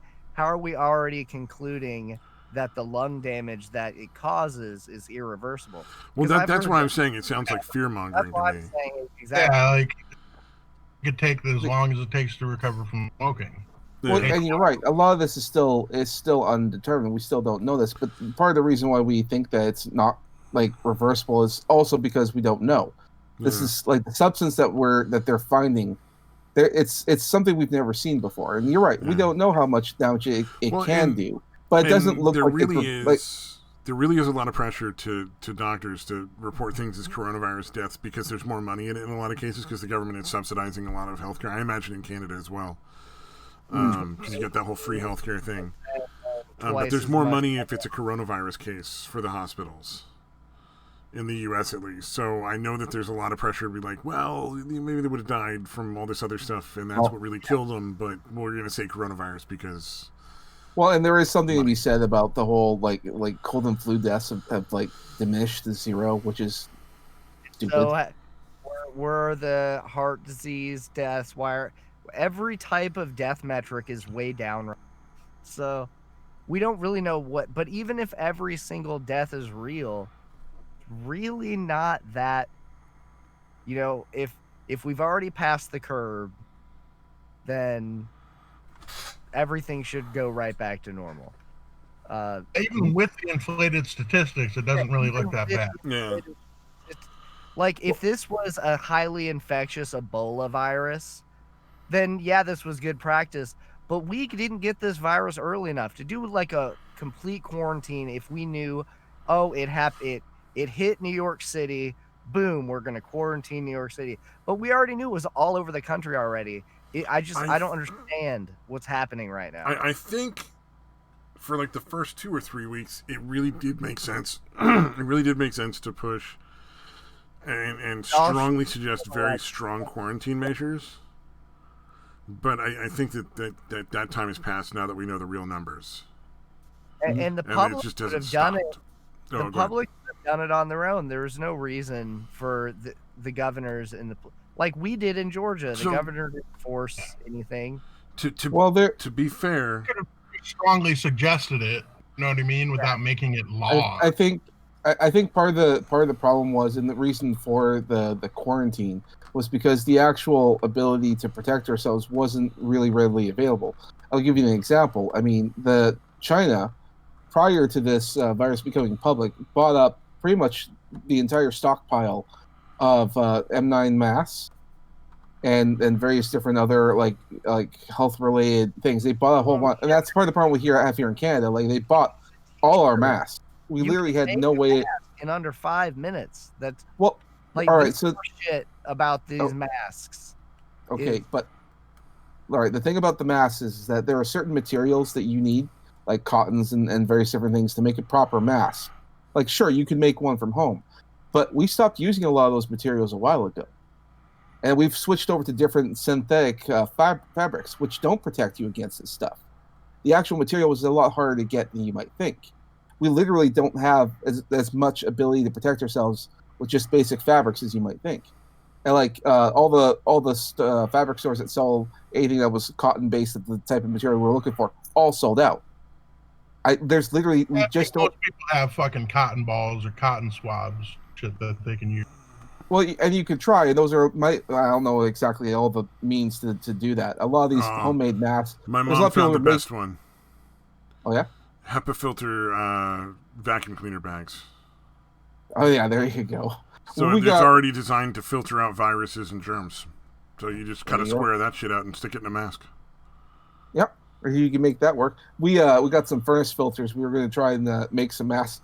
Didn't really go that way, but maybe it worked out.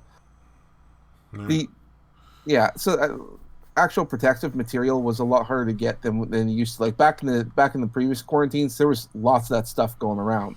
You can easily make yourself a mask. The thing about what you're saying, that China bought up all this stuff that they knew people would need for the coronavirus, is very good evidence that they not only produced this virus, but absolutely knew about it.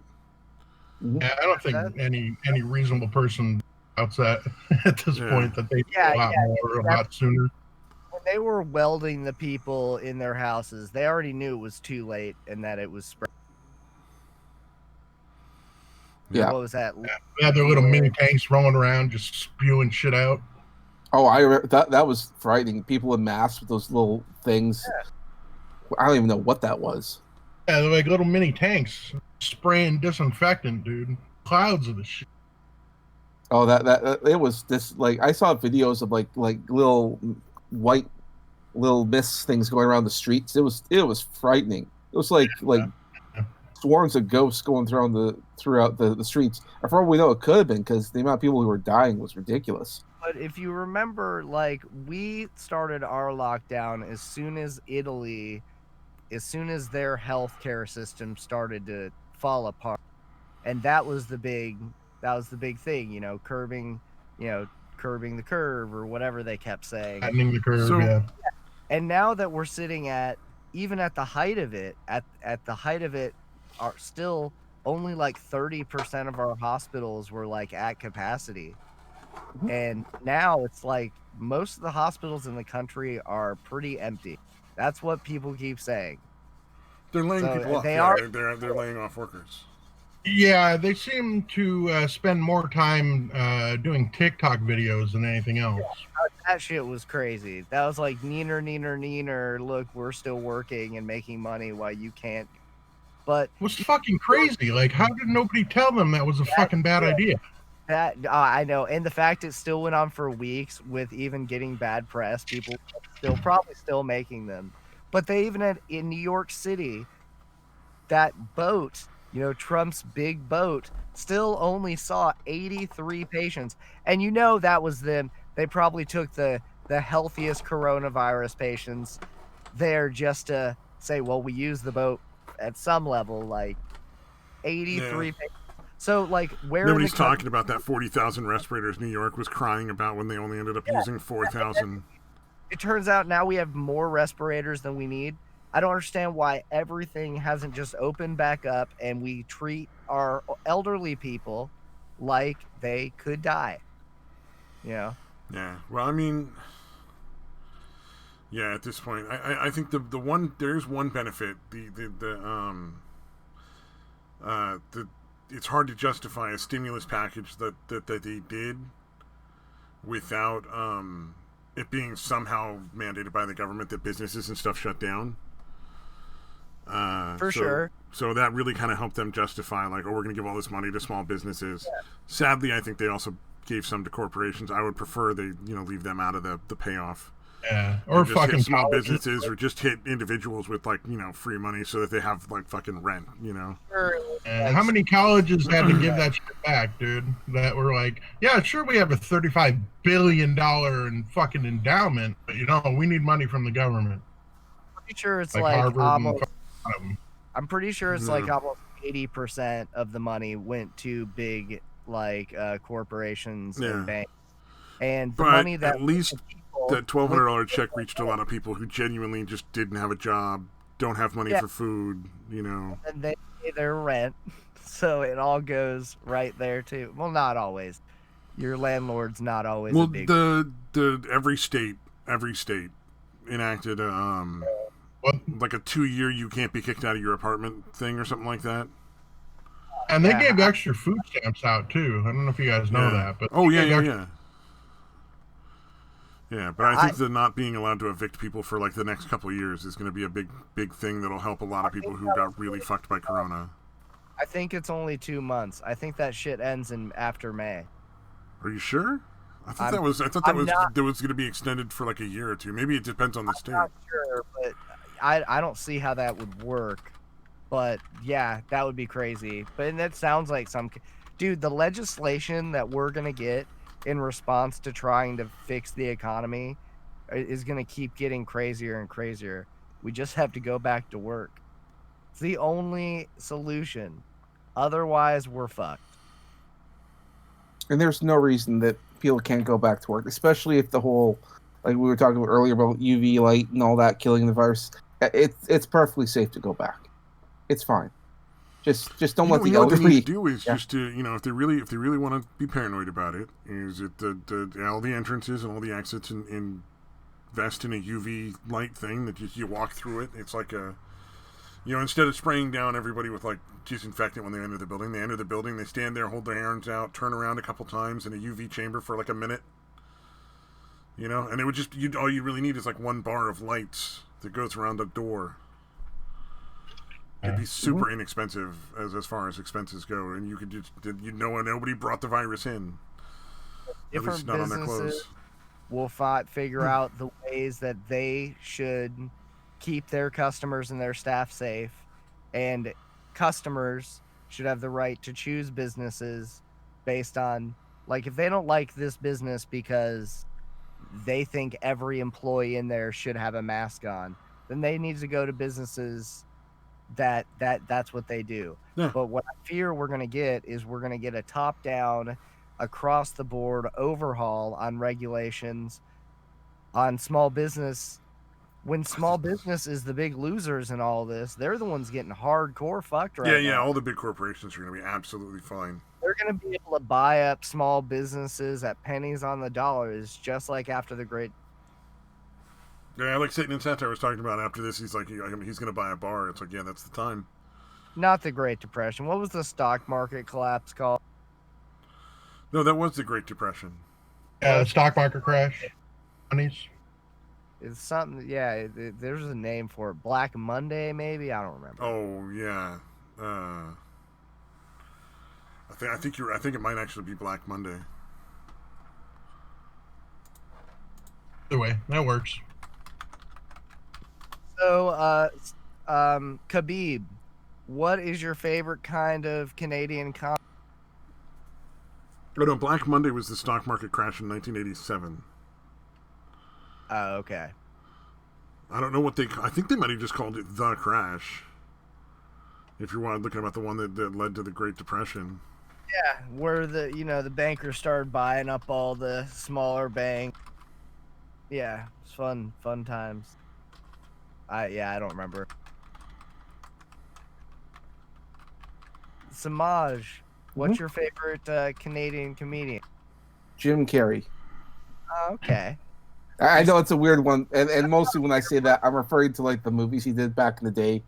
Ace Ventura, I think. And Dumb and Dumber. And Dumb and Dumber. Guy, which people, it's underrated. I think, like when I look at like Ace Ventura 2, it'll never not be funny to see him come out of that rhinoceros ass. Yep. I never laughed so hard than when he was all sweaty coming out of that rhino's ass. And then that family came by like, oh look, we're seeing the miracle of birth. Brilliant. Look at those parents and those kids, like, holy shit. I've always liked Jim Carrey. Like, cool. I liked Eternal Sunshine of the Spotless Mind. I like 23. I haven't seen Sonic the Hedgehog yet. I hear it's good. That's old school 90s Jim Carrey, and it's quite wonderful. And it's the one movie that made him sort of go, maybe I've been getting too political, because he does all those political paintings, like anti-Trump stuff. He's like, maybe I've been doing this for too long. Like I think his head finally got cleared up and went, I need to get away from this nonsense. Well, I mean, Eternal Sunshine is one of my all-time favorites. I love that movie. It was such a great journey when I first watched that movie. A man deleting the existence of a girlfriend that he broke up with out of his head. Say, Deitwa, I cannot imagine why you would enjoy that movie so much. Oh, the crash that led to the Great Depression was literally called the Great Crash. The Great Crash, okay. Yeah. So. But yeah, I've been fascinated with economics since 2007, and like those are like most of the podcasts I listen to since Corona started. I can't listen to pop comedy stuff anymore because it's like they're talking about the Corona and then they're doing jokes and making it fun, and I don't know. I understand people's need to take something horrible and turn it into something funny. That's dark humor. People who, live through wars, that's how they get through it. That's the best way. But for other people who aren't used to dark humor, it's not really their thing. Like, it's not about the dark humor. It's just about they're joking about Corona in the way that they're allowed to joke about Corona in Don't Get China. I don't know, It's dishonesty. They're not being honest with their jokes. Exactly. Their jokes are clearly a bunch of bullshit. Comedians are supposed to speak truth to power. Maybe not it's not their responsibility, but American comedy has a history of our comedians going to jail for spreading whatever their truth was. And we just don't have any of it. And we're smashing watermelons. Audiences. Oh, yeah, or that. Yeah. Lenny Bruce back in the day. Yeah, Lenny Bruce. Lenny Bruce, Carlin, Bill Hicks. There's been a couple of them. Yeah. Canada had that one poor bastard that got fined so much for just snapping back at the big deal. Stupid. That was an assault on art, and that's a huge Canadian export. Canada's contribution to art worldwide, big part is in comedy, in my opinion. I don't know any of their other art. There's a ton of amazing comedians that come out of Canada. Oh, yeah. We have that festival in Montreal, the Just for Laughs festival. That's, that's people travel around the world to go to that, and it's great. It's fun, man. It's become kind of milquetoast now. Most comedians go on to Netflix now to try to get some appeal. And the sad part about that, for quite a while, Netflix had like the feminist comedians. So yeah, that was fucking. That one bitch from Australia that's like, yeah, halfway through this, it's just not going to be comedy anymore. Oh, there was that one comedian who wasn't going to tell any jokes. I remember who it was, and it's just feminist propaganda all the way through. The one that was talking about a rape. Yeah, I can't recall. I never saw it. It's just the concept is like. Wait, Doug Stanhope's friend? I don't know. Doug Stanhope had a friend who was a comedian who got raped, and she made a lot of jokes about her rape. And I don't see her being politically correct, so I'm wondering if this is a different one. It is not. Well, the one I'm thinking of is a bitch from Australia. Oh, okay, yeah, different one. Yeah, okay, definitely not the same one.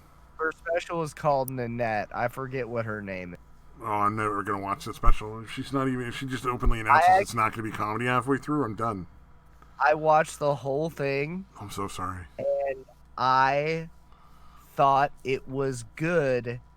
If she didn't take like 3 specific like shots at like men for some like she had this cunty high horse arrogance in a lot of her stuff, but for what it was, I thought she did good and the audience enjoyed it and I understood.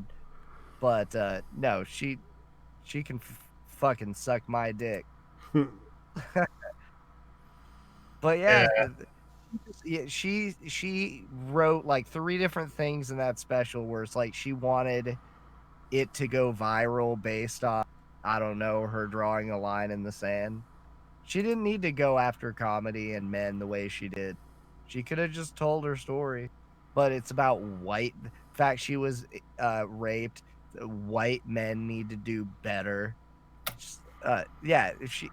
Anyways, if it was about her hate of men, but it was all I'm sorry, it's been so long since I watched the special, but I remember thinking I thought she did a great job, except she didn't need to make it what it was. I think like the most popular comedian right now would be Dave Chappelle. Is he? He's affected society because he referred to the whole LGBT movement as the alphabet people. Yep. And that has like permeated throughout media right now. That joke about the alphabet people. You're hearing that, Cam. That's a great name for him too. Hear how dude, I love the fact that he's pushing back. On IMDb, all the reviewers reviewed it like a day before and it was getting like an 18% across the board. And then the first day, like the public reviews came in, it was like 99%. Just to show how different the public perceived than the review. That happens a lot, dude, nowadays. Did you guys see fucking official reviewers? Did you guys see Nick? Or go the other way where they give high scores and the fucking people give it like fucking 40. Yeah, I don't trust any of those fuckers anymore. Oh yeah, no. You know, Brendan Shaw. Dude, yeah, that's hilarious. I'm sorry, Dave. Why I keep talking over. No, go ahead, man. Go ahead. Oh, I forgot what I was gonna say. I love you guys. What about Brendan Schaub's special? Well, there's I've come to realize a long time ago that there's a delay. Like I don't know if it's like 1 or 2 seconds. So like we get talking and the other person gets talking. We don't hear each other when we start. Because I guarantee you, if we were all in the same room, we wouldn't be talking over each other as much as we are now. Because it's the fucking internet and people are in different parts of the country. Body language, though.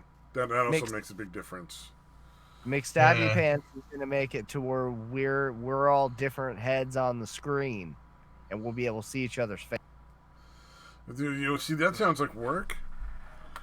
and like somehow building an audience. I don't know about this whole building an audience thing.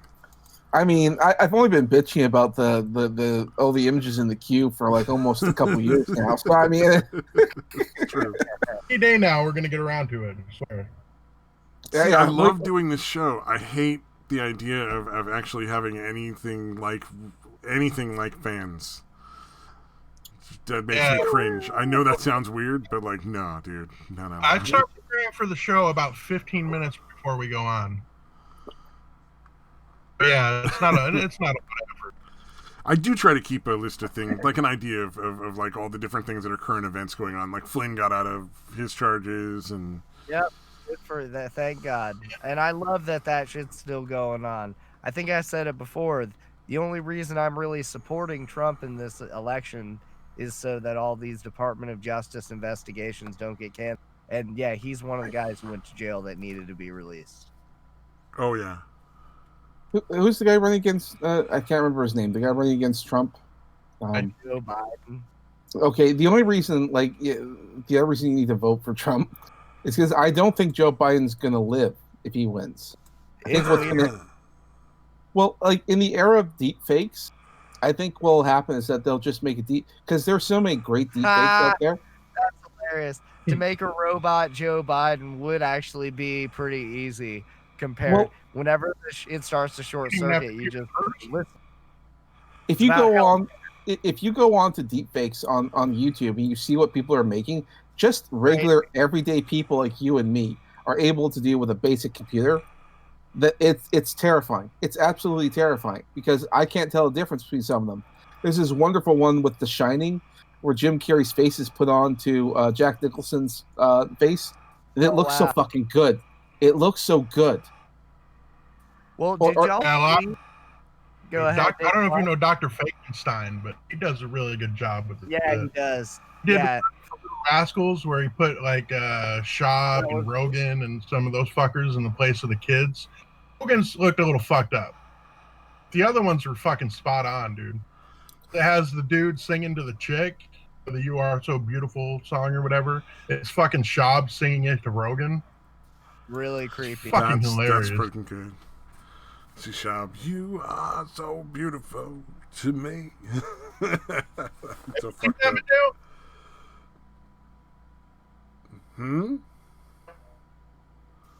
Did y'all see in the Democratic debate, I think it was the first big one, but it might have been the second big, where I think it was MSNBC, or it was them or CNN, put a pimple on Tulsi Gabbard's chin. Oh, God. Did you see that? The pimple's moving around, and then it disappears and comes back. They said it was a malfunction with an app. How does that happen? Because she was talking about she was making some sense. I liked Tulsi Gabbard, but if the media is willing to do that and be like, oh, it was just some kind of intern. I forgot what their excuse was, but they actually had to address it. But if they're willing to do that, they're totally willing to do the deep fake stuff.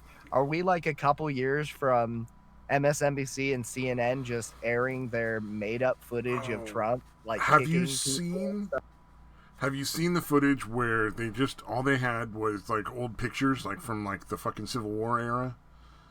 And you get this guy on screen and he's basically working like a puppet rig with his hand, like it's like a puppet rig, and it would make them like talk and look like they were legitimately talking on film, like. And this is from just old still photos. Oh wow! So we're not that far from that. I think it was Samsung that was going to roll out this new avatar system, where it was like this, randomly created people that you could just sort of put together. I think they eventually canceled it because it was so freaky, because it was far too realistic. Trying to remember what it was, but I remember watching it thinking this is terrifying, because these weren't real people. These were artificially created people, but they looked real, like they looked really real. It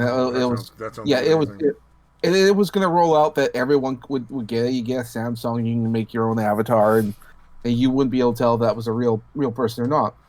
I mean, very soon, it's going to do this on like voice chats and your cell phone and stuff, and you won't be able to know who's real or who's not. Well, and then like, nope, I lost that thought in the middle of it. Never mind. That's okay. No, I really feel bad for is anyone who actually films Bigfoot. Gonna fucking believe it. You know what I mean? They're like, yeah, this is shit. You can do anything with cameras nowadays. The Bigfoot thing, that's crazy to me. How that goes on when the age of everyone having video cameras on them at all time now, the sightings seem to have all but disappeared. Well, people are out of excuses. You can't just sort of tell a story and expect to be believed. Come on the show, it's crazy. They say the people doing these guides, they say, oh, I've seen so many times. They've seen them so many times, they just can't get them on video. Mm-hmm. Man. Well, also everybody's camera is now really good quality. Yeah, exactly. So that's another thing. It's not even just that everybody has a camera. It's everybody has a really good camera. You can't do that fuzzy, blurry photo because people will be like, nah, you just didn't. You obviously you're faking it. Your camera's way too good for that.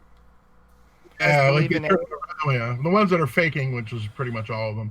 They're like, okay, why was it at the lowest possible resolution? Okay, I'm sure it's real, buddy. Y'all believe in the alien stuff? Well, it's a little hard to deny it now after the White House released that video. Exactly. What alien stuff? Well, the question for me at this point is like, okay, is it actually aliens or is it like people from the future? Because that was the other theory that came up there. Because these aren't aliens; these are people from the future coming to the past, trying to cure diseases and stuff, which is why they keep abducting people and then sending them back. Weird.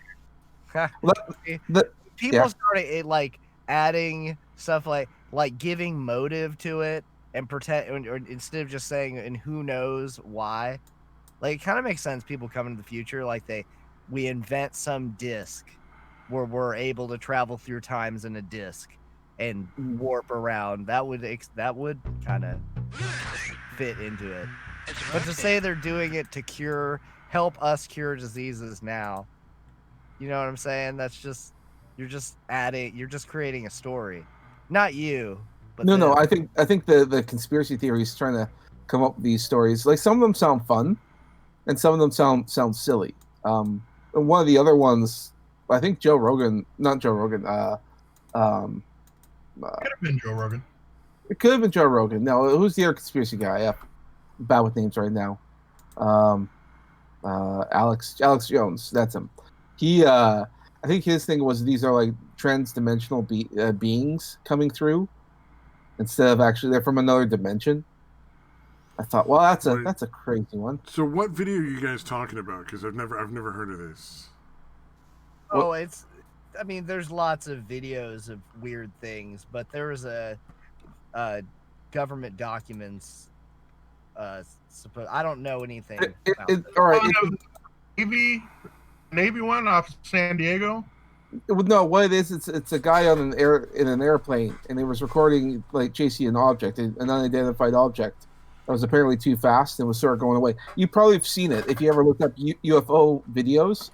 It's been around for some time. I've never sat and looked up UFO videos. Of all the weird shit I watch on the internet. Okay, I'll see if I can. Never looked at those. I get it. And nowadays it's just too easy to fake it. Yeah. Well, the thing is, apparently, like the Navy guy, I know there's one of like the Navy guys were like running exercises, and then all of a sudden they spotted this shit, and we're trying to chase it and shit. They have a lot of info on it. Well, what the thing is like, okay, like this video has been around for a while, and people were always saying it was fake or something. But the White House just recently came up because there's a certain amount of time that has to pass before you can release documents and all that stuff, make it available to the public. And it just so happened this video came out. It turns out it's real. The White House has pretty much confirmed that this is real, which means we now know aliens do exist. Or at least there's an object that they couldn't verify as terrestrial or not terrestrial, but it's so strange. Like maybe it was a foreign government was developing something. We don't know. That's what I would be more likely to believe is that it's a foreign government, like spy plane of some kind or spy aerial vehicle of some kind. I'm trying to remember when the video was taken, but I mean, at the time, this was technology that was probably too advanced. I mean, any ship that could go that fast would probably have ruled the world by now, if it was a foreign government, if they wanted to. Depending on if it was scalable and whether it could control, have weapons. Correct. We don't know. I mean, we call it a UFO because it's unidentified. We don't know is it here? Is it there? It's so bizarre, and that's if it was only big enough to carry like a camera, then it'd be really useful, but it wouldn't be that beneficial in war. And to be honest, now at this point, honestly, economic war is probably the more effective way to attack your enemies than like physically attacking with bombs and guns. Mm. Yeah, I don't know, man. I don't know if you guys are familiar with Gordon Cooper, but the shit he said in interviews, I mean, a dude that was a fucking very highly decorated astronaut, dude. Yeah. And the shit that he said was pretty fucking convincing to me. Oh, I don't disbelieve aliens. Like, don't get me wrong. I'm absolutely positive there are some other intelligent life forms out there. Dude, as soon as I saw Will Smith punch that one in the face and tell him, "Welcome to Earth," so I've known for a long time. You were a believer? I was in high school when I found out. Like the monkey style? Yep. You saw Will Smith punch your face. Now you're a believer. They're demons or angels. God damn. I just think it'd be silly not to think that there are extraterrestrials somewhere out there in the universe. It's too big of a place to not have other intelligent life. And we're going to know more as time goes on. Like, well, maybe we won't. We'll probably be dead. But I mean, there's planets out there. The Andromeda Galaxy. Hey. Chances of it coming in there is pretty likely. Anyway, there's this one's from Fox. I just put it there in the general. The one thing that I always found amusing is the concept that the aliens are coming here to take our resources. Yeah, I know, exactly. Like there wouldn't be thousands, if not millions, of asteroids far closer and easier to take way more resources from than a fucking planet with a bunch of people that can fight back. Just come and take them. Not have to develop hologram technology and live among us and manage society to kidnap our children. Yeah. Take the gold. But the other thing is, if you want gold, there's probably 1,000 asteroids within a lot closer range than any other intelligent life is that you could get without a war. I don't think nickel than anything. I don't think it's the gold or the metal. I'm pretty sure it's probably the planet itself, the atmosphere and everything, because that's the most unique part about our whole area. Every other planet is dead. I was watching this documentary called The Ice Pirates. Apparently, water is a super rare resource.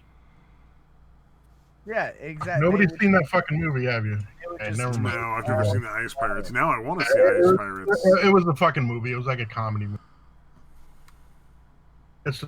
Best jokes are the ones you have to explain. Yes. Let's beleaguer this and draw it out further. You see what happened. We should watch a movie one of these days. Oh man, how do we do that without like getting banned and kicked off of YouTube? We could just all start the same free movie at the same time. Oh, then we wouldn't be able to pause it. No, but you can watch people, like you can stream your own video on Discord now. Wonder if The Ice Pirates is one that you could get away with. It's a really entertaining movie. It's fucking silly, but it, again, obviously nobody fucking knows about it. It's got like pretty well-known actors. Fucking Robert Urich, Bruce Valanche. I think if you want to get away with it, the best place to probably go was probably BitChute. Because YouTube will take you down, but BitChute's still a developing platform, so they're not going to have things in place just yet. Yeah, well, one of the things we did with the group of people before, I think they've stopped that. Oh, what was it? We recorded like riff tracks. I think all the shit's been deleted and taken down now, but what we did was we recorded riff tracks and then put those out on YouTube so people could like play the video and sync up the movie and just watch the movie with our dialogue on the outside, like I guess making jokes or whatever. Mm-hmm. And those actually got pretty popular. I mean, compared to the rest of our stuff, popular, not like a lot of views. Yeah, for the Ice Pirates. So Robert Urich was in it, Mary Crosby, Angelica Houston, Ron Perlman, Ron Carradine. There's a lot of fairly well-known people in it. Yeah, there's some names. Yeah, I think we could definitely get a group of people together and just hang out and watch it on Discord, where people like, somebody watches it and shares the video and then everybody else just streams it there. But I don't know about streaming it on a live platform. Yeah, no, that probably wouldn't work. Yeah, but a watch party like that would be fun. Just, have as many people as they want, I haven't watched a movie in so long. It's been months and months. Do I have a copy of Wrist Cutters? That'd be interesting because I don't know if I watched Ice Pirates for the first time as an adult. Because I saw it as a kid. It came out in like '84. It'd be kind of interesting to see your guys' reactions. You guys might fucking hate it and think it's fucking stupid. The only reason I like it is because I liked it as a kid. Because I had a friend of mine love UHF, the Weird Al movie. One time we were, it was actually when I was in Sober Living, we were like, yeah, watch this movie. It's hilarious.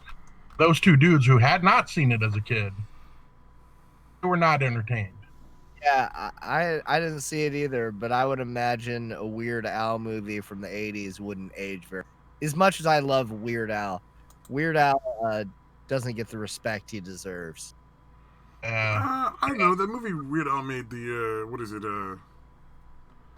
fucking starts with a U something or other. The one where they take over a TV studio?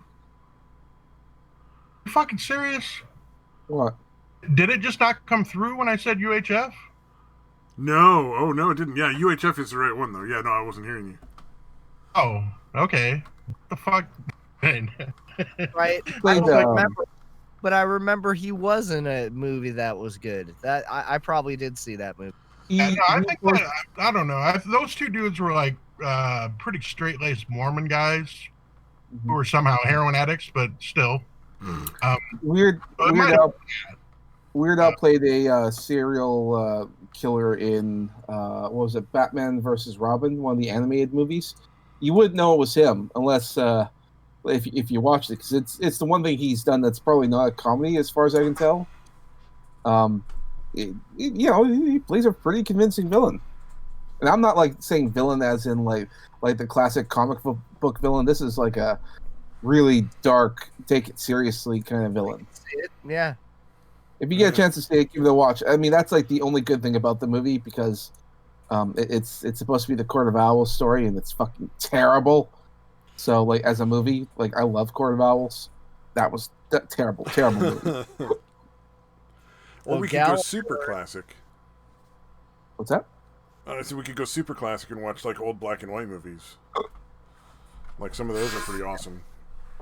Maybe. I don't know. It depends. Some of those movies are good. I'm not a huge fan. One movie I haven't watched, and I've told myself I should probably do it because they're going to remake it one of these days. Soylent Green. Oh, I've never seen it there. Everyone references it. I've heard a lot about it, but I've never seen it. Yeah, everyone references it. They say like Soylent Green is people. I mean, that's a joke that's been going around for a long time, and you know what it is. That's the whole premise of the whole movie. But it's like you still need to sit down and watch the movie. I saw fried green tomatoes. That's enough of that premise I need. Well, I was thinking more along the lines of like old Vincent Price movies or Charlie Chaplin movies or something like that. Like the real gems. I feel like Charlie Chaplin would get old after 30 minutes. I don't know how you could do a whole I don't know that any of his movies are that long, are they? Yeah, that would make sense. Silent film movies should be under 30 minutes. Yeah. I've watched some of them. They were interesting. I don't remember if they were full-length movies or just like half an hour or something like that. Anything with like Buster Keaton. Buster Keaton's probably the best like performer from those days. Ooh. Yeah, but I was thinking things like that, or like like I've got a copy of that Wrist Cutters movie. That's a fun one. Like off the beaten path type films. What is the worst Star Wars movie? The current ones. Yeah, I tried to watch Kathleen Kennedy involved with. What? You broke up on that one, Deitois. Yeah, I missed it. I think you were saying the ones that Kathleen Kennedy was involved in. Who?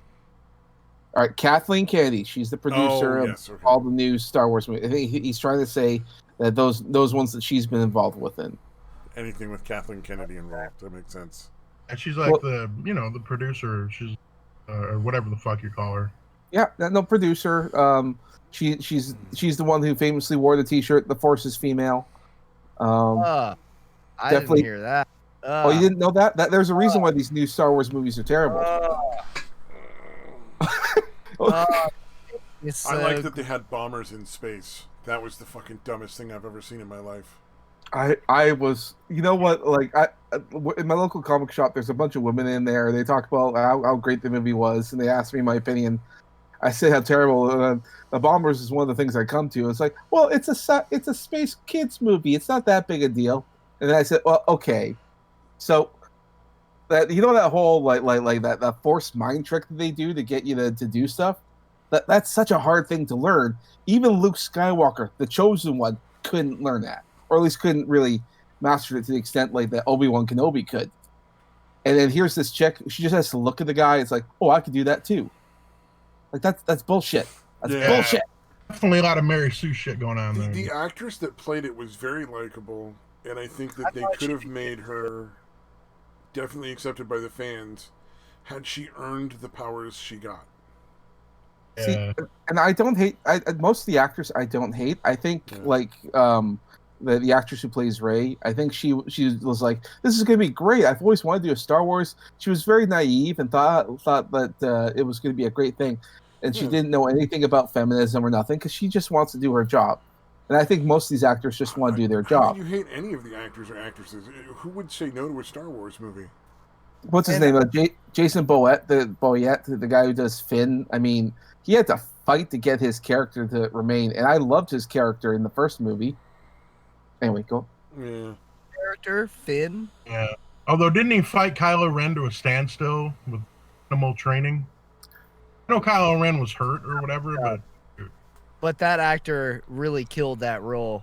He was like, really reminded me of, Harrison Ford, like in his comedic timing.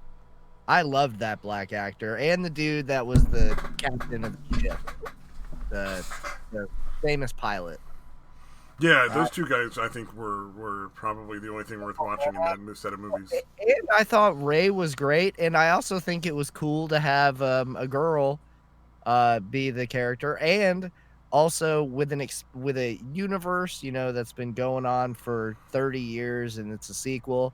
I don't even have a problem with them making her like a next step up as far as holy shit, she can do this with she has this much power. But just the movies were just shitty. The story wasn't. If she had to struggle like more with like the dark side, and she accidentally killed some people because of her power, actually had to do some training to get the powers to work right.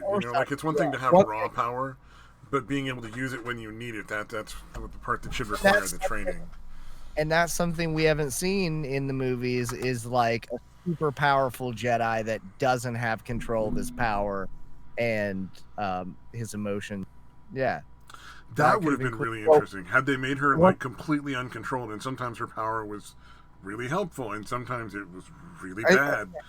I think part of the problem with these new Star Wars movies is that they're continuing the story. And if you continue the story, you should probably continue certain story beats.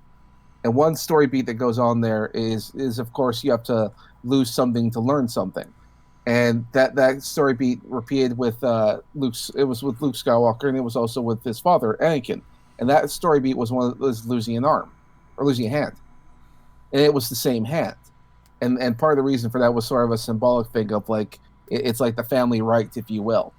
And with this new Star Wars movie, it was essentially these new ones they were trying to essentially remake.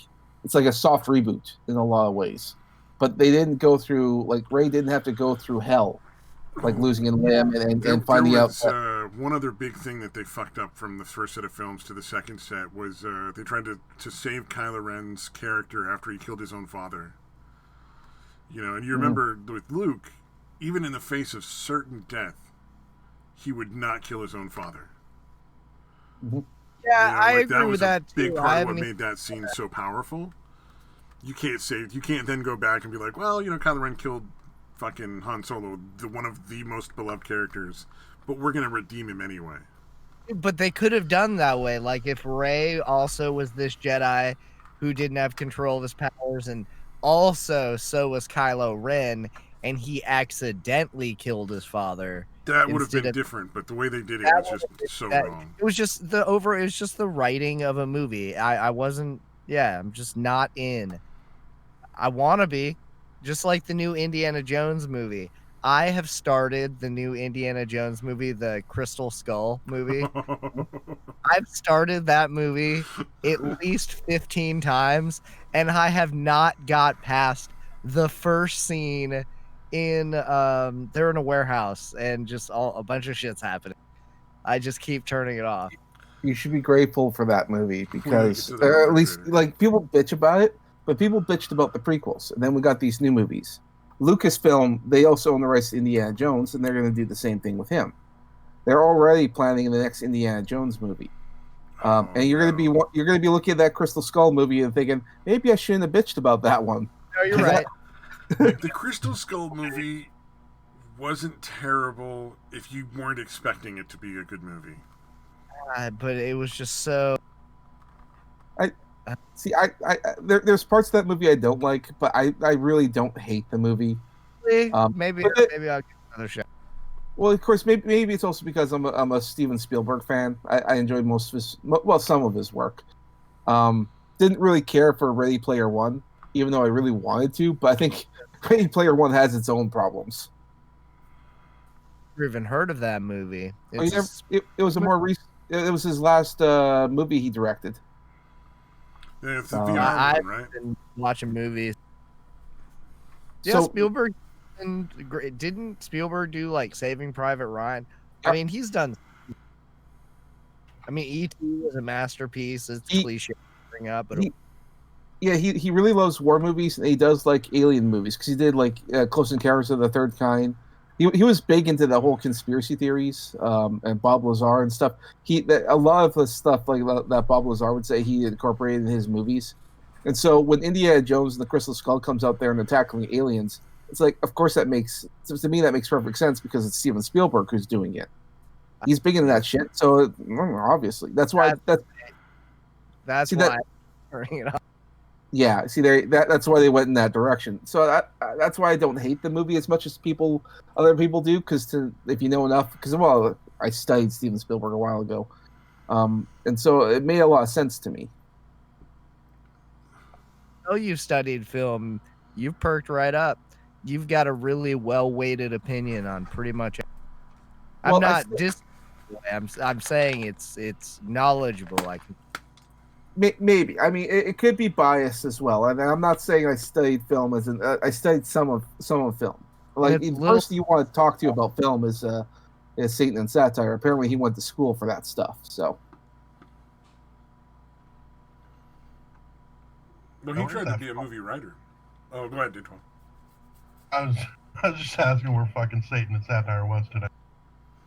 I don't know. I sent him a message earlier. I told him that like the one comedian he actually likes is on, but. Apparently I spent too much time in the garden today. I laid down for a little bit. I ended up falling asleep for 6 hours. Wait, you fell asleep in your garden today?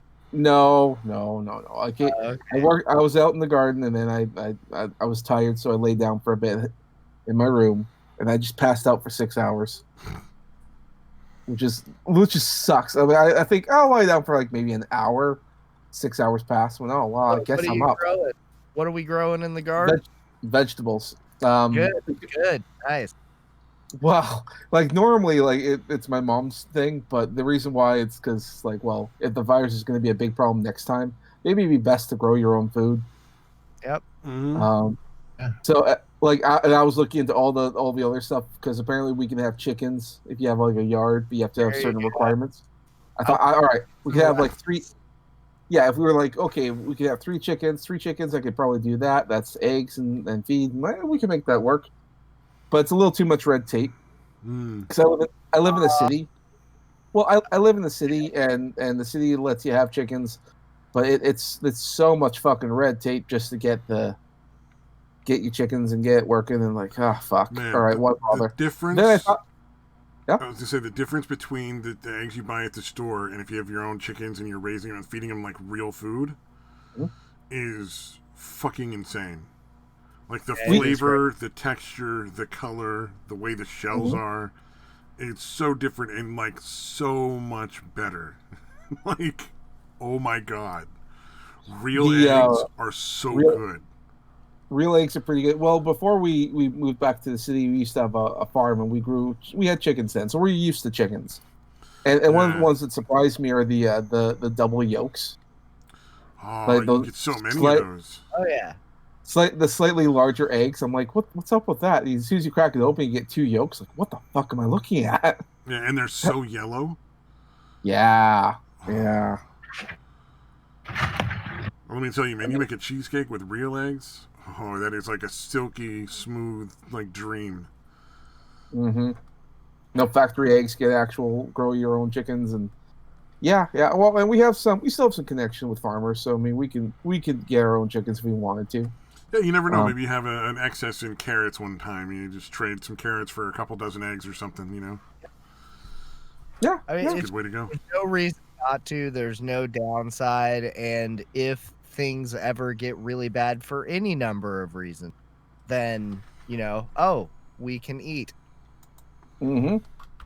I mean, like eggs are good protein, so I mean it's a good little source there, and you can use it for all sorts of things. I mean, they constantly lay the eggs. So I move my RV up there and live on your property. Compound. We'll start. I'll take care of the chicken. I want to start a compound. I have wanted to start a compound for so fucking long. Are you kidding me? Dude, and a lot of people are there too. I want to go to Wisconsin, where like basically like it's like Montana but without the racist militias. Even if there's racist militias there, I don't care. They'll like me. Fine. You're fine. Yeah, dude. Half my family's not white, so that might be a little bit of an issue. Well, I would prefer no racist militias. Yeah, but so I'm thinking Wisconsin, man. It's not Wisconsin. Wyoming is the place to go. Living near people you trust that have a good, they have integrity. They've got a good value system. Oh, man, do I still have that video? Yeah. I have to post that one again. We used to have an RV, and we'd go off to one of the couple provinces over. We have like a family get together. And I thought, that like every year. So I thought, we should go back there and do that. And I'm a nerd, so I used to get this thing called a loot crate, little nerd stuff every month. And one of the things we got there was a little flag from South Park. In South Park, they had like a superhero episode, and one of the characters was called the Coon. Yeah. Yeah, and so I got a flag called the Coon in Friends. And I thought, that'd be cool. I'll put it on the back of the RV. And we'll ride that all across the country. Oh no! That'd be ride that across. Yeah, well, the plan is ride that all across the country, and we'll go stop off the family. I'll let them know. My brother stopped us because he's like this is gonna be racist, and I almost got away with it too because my mom didn't know what the problem was. He had to explain to her what coon meant. Damn it! I almost got away with it. Yeah, I feel like it would have been fine if it had Cartman on. Well, and I'm like person seeing it. You just don't want a white woman to because that's the person who's going to be most offended by it. I know. They get offended on everyone's behalf. It's like don't fucking stop it, Karen. Stop it, Karen. Yeah, shut up, Karen. I love the Karen meme. It's like everyone knows what you're talking about. Did you ever see the This Is Karen? It's by oh man, I can't believe I've never done any of this on my show, but shit, those guys that do the crazy sketch humor, it's all crazy and drug-addled. Fuck. This is it a cartoon? Oh, fuck. I'll remember. Is it sick animation? But that is This Is Karen. That's a great This Is Karen too. I know exactly that one's better than the one I was thinking of. Has everyone seen that? You have to link that in the chat. No, I haven't seen that.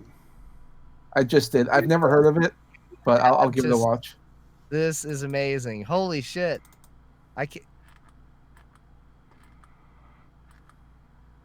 Well, you know what? I'm gonna mute myself for a minute while I watch this. Yeah, this is making me so happy. Oh, I'll have to watch this later then, yeah. Because it'll play the audio over my over the stream no matter what I do, sadly. Stream the audio. It's only a minute. Oh, man. Let's see. Oh, man. This is great.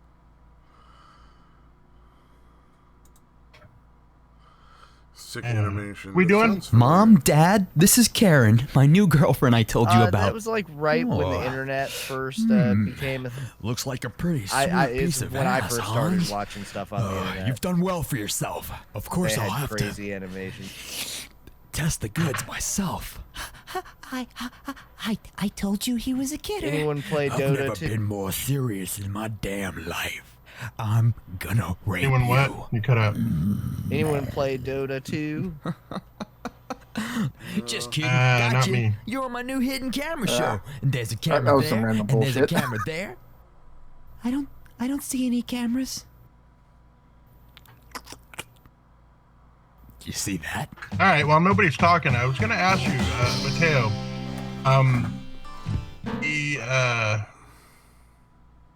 Have you watched a lot of Dan Soder's stand-up?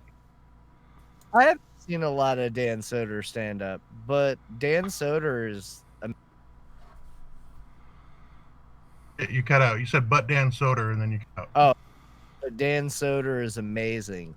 He's really, really good. I guess I need to hold my button down a second after I'm done talking.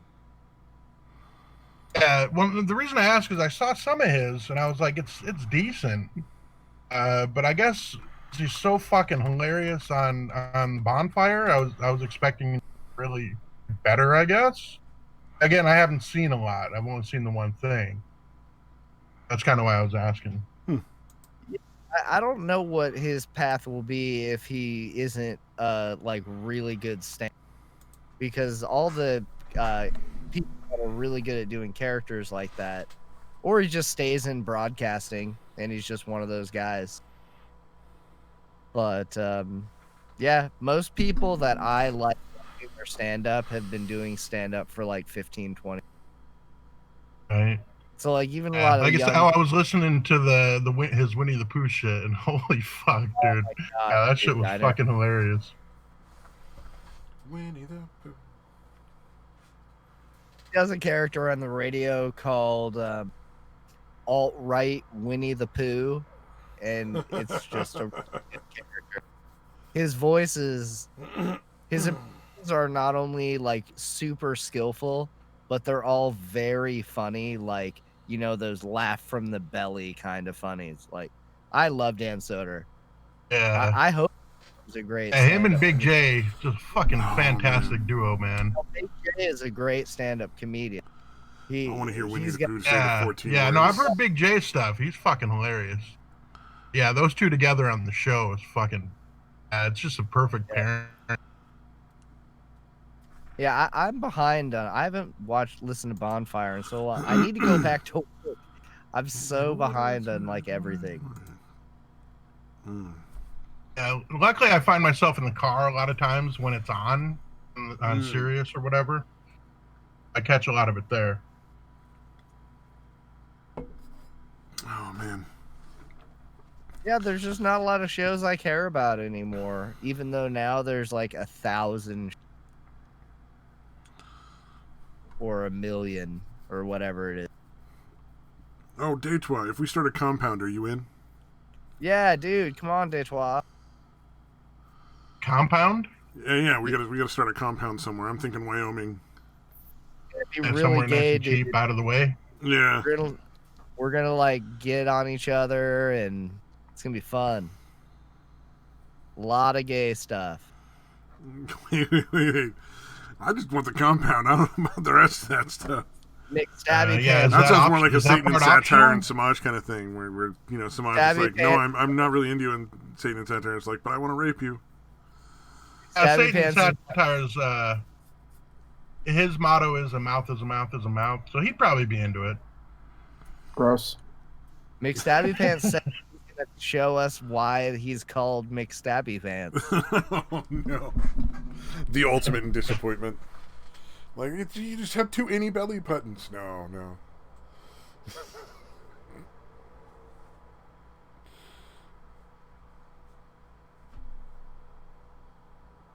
Oh, was that joke too fucking dark? No, I got nothing to add to that. What video games are you playing That's these sick days? for a while. Canadian. And are you Indian? No, I'm Canadian. I'm a white dude. Well, God. yeah, I'm white enough. I mean, I'm half Indian, but like Indian as an Aboriginal, but that's about it. The good kind, the kind that likes to drink a lot. Well, there you go. I believe they're called First Nations now. Yeah. Do y'all have First Nations folk up in Canada? We do. That would make sense. Okay. I prefer Indian. Y'all kinder to your Indians? Did y'all assimilate better than we did? I like to think so. We still have reserves, and the reserves are kind of fucked up. I mean, just a bunch of people being alcoholics, and that's what welfare does. That is what welfare does. Yeah. Welfare, and that's what happens. Well, and you know what sucks? I mean, earlier I mentioned that how our government implemented this new gun ban, and apparently the gun ban doesn't apply to the reserves. You can have any gun you want in the reserve. On the reserves. So on reserves instead of reservations? We use both terminologies. Yeah. Part of the problem with the welfare thing is that so many jobs are allowed to pay so little for their employees that you actually tend to make more money on unemployment than a lot of like entry-level work that the people who are on welfare could do. Yeah. Like it's just like you're going to make more on welfare than at McDonald's. Why would you go to McDonald's? It's miserable. What we say is, and it's very common, what people say is, well, who's going to pick the food and who's going to do the housekeeping and stuff? And the answer to that is poor people, because like my dad was poor in the 70s. He got a job doing construction, manual labor, $6 an hour, still enough to work full time and buy I think it was 4 or 5 brand new vehicles.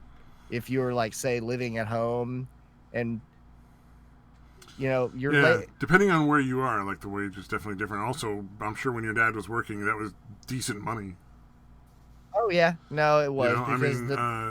When I first got a job in '98, my first job, it was like minimum wage was I think like $6.25, $6.50. It really was super low. Maybe $7.25. Yeah, but it was still enough to be able to afford, rent a car, you can work full time and make a good living. It was $5.75 was minimum wage in 1998. My first job, I made like $4.25 an hour. Yeah, $5.15 at CC's. Well, that was California minimum wage, so it's probably higher than it was in other states. Right. But then again, at that same time, gas was less than a third of what it is now. A head of lettuce was 40 cents.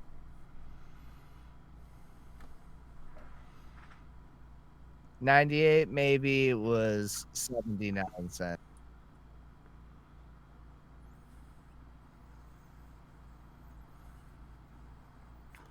I think the biggest part of what everybody is mad about that is like economic right now is the share of what you're earning for the company that you get to keep.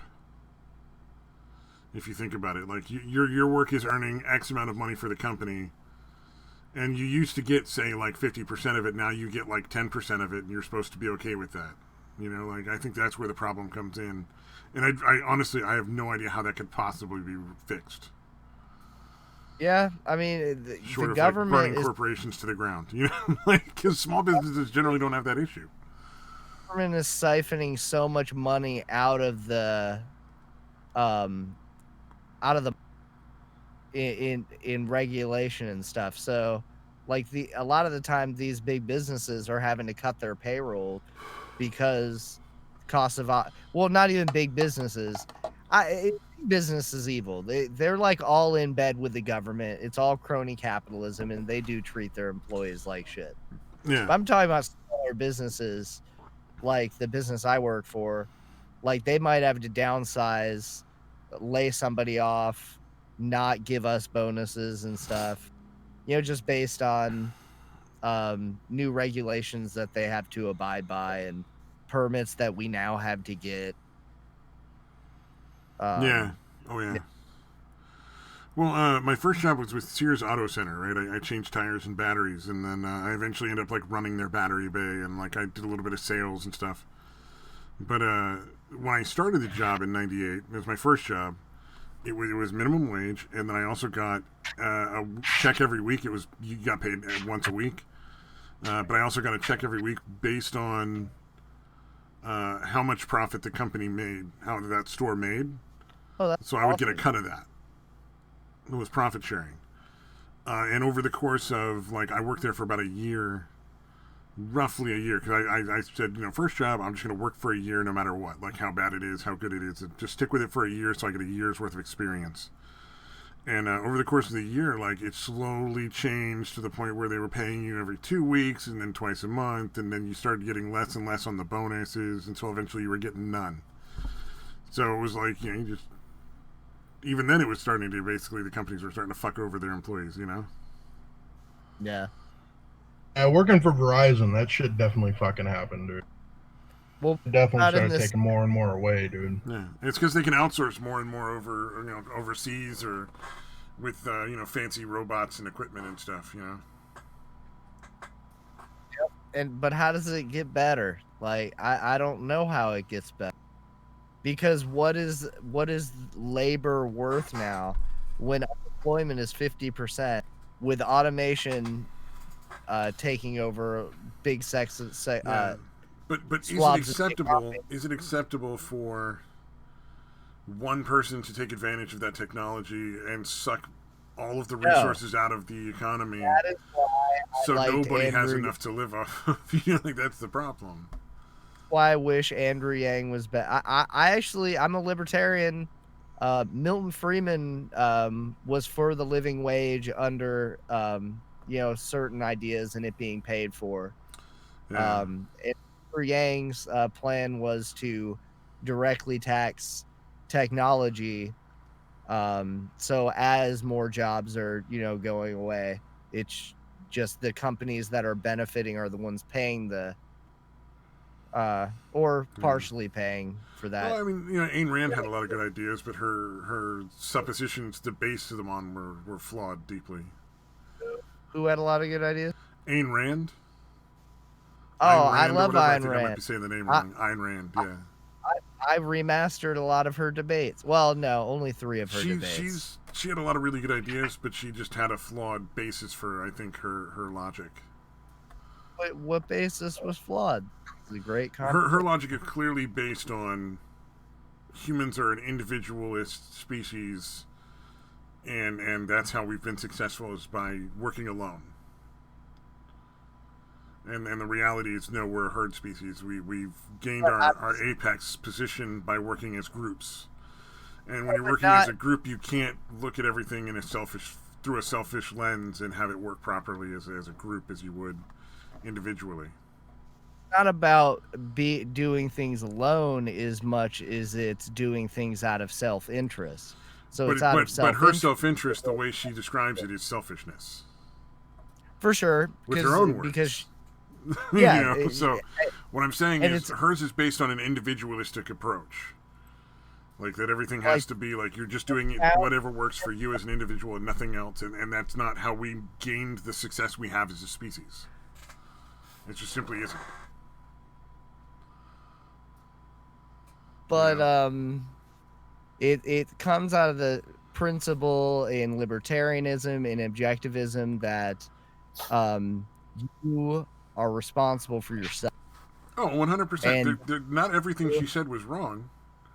I think there's some deeply flawed parts of her argument because of what she based it on. She's debating collectivism. She's debating altruism. She's debating the philosophy that what's best is for people to be subservient to the greater good.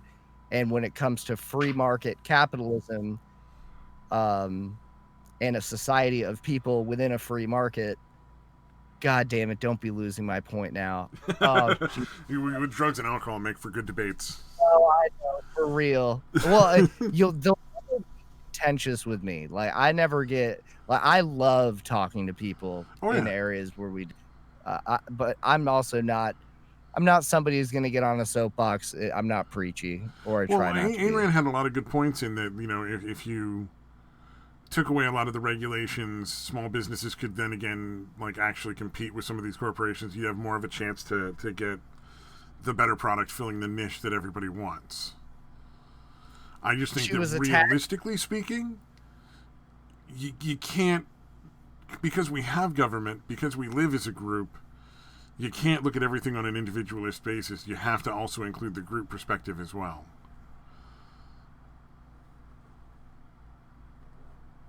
If you kind of get what I'm saying, yeah. That happens from a policy standpoint. Like how does the government decide to do anything based on what group, a specific group or a religious group? Or yeah, I mean that's the point. Government in and of itself is contradicting her point, because we have a government that right there is altruistic and what do you call it? No, well, yeah, I see where you're going there, but no, she's not anarchist. She believes in the necessity of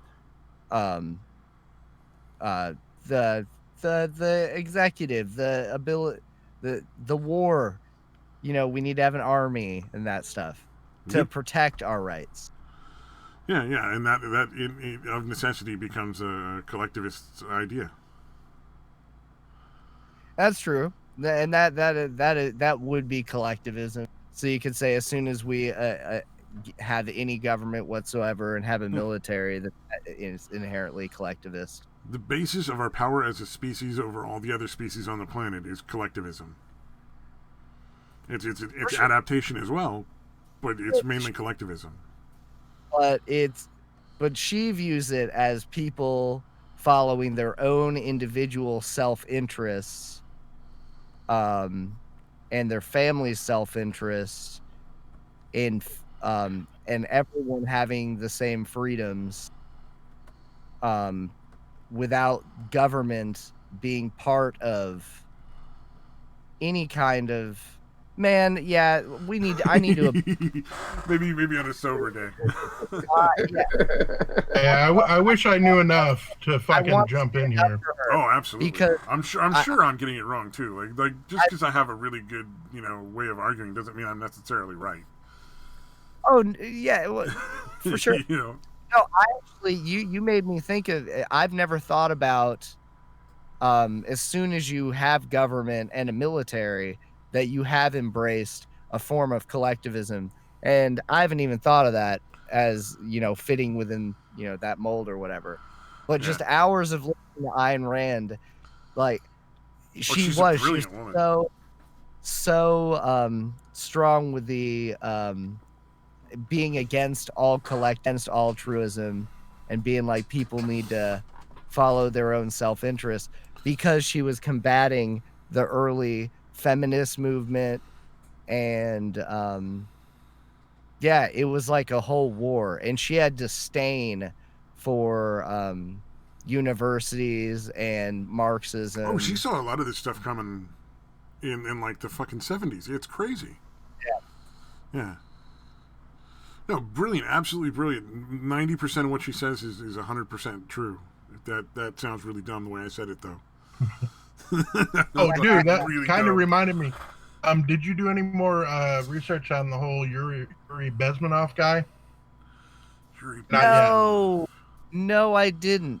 No, I need to, because that shit was interesting. Yeah, I know. I just sent it to you, a couple days ago, so I figured you probably hadn't gotten to it yet.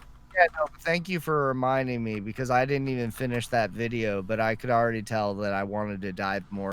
The video sounded like shit. Why does everything have to sound like shit? You know what? I can't tell. I have tinnitus, so like I have a constant ringing in one of my ears. So like I can't tell when things sound great or bad very well. Kind of always got a hiss. Oh, see that just I tune that out immediately without even thinking about it. That's me insane.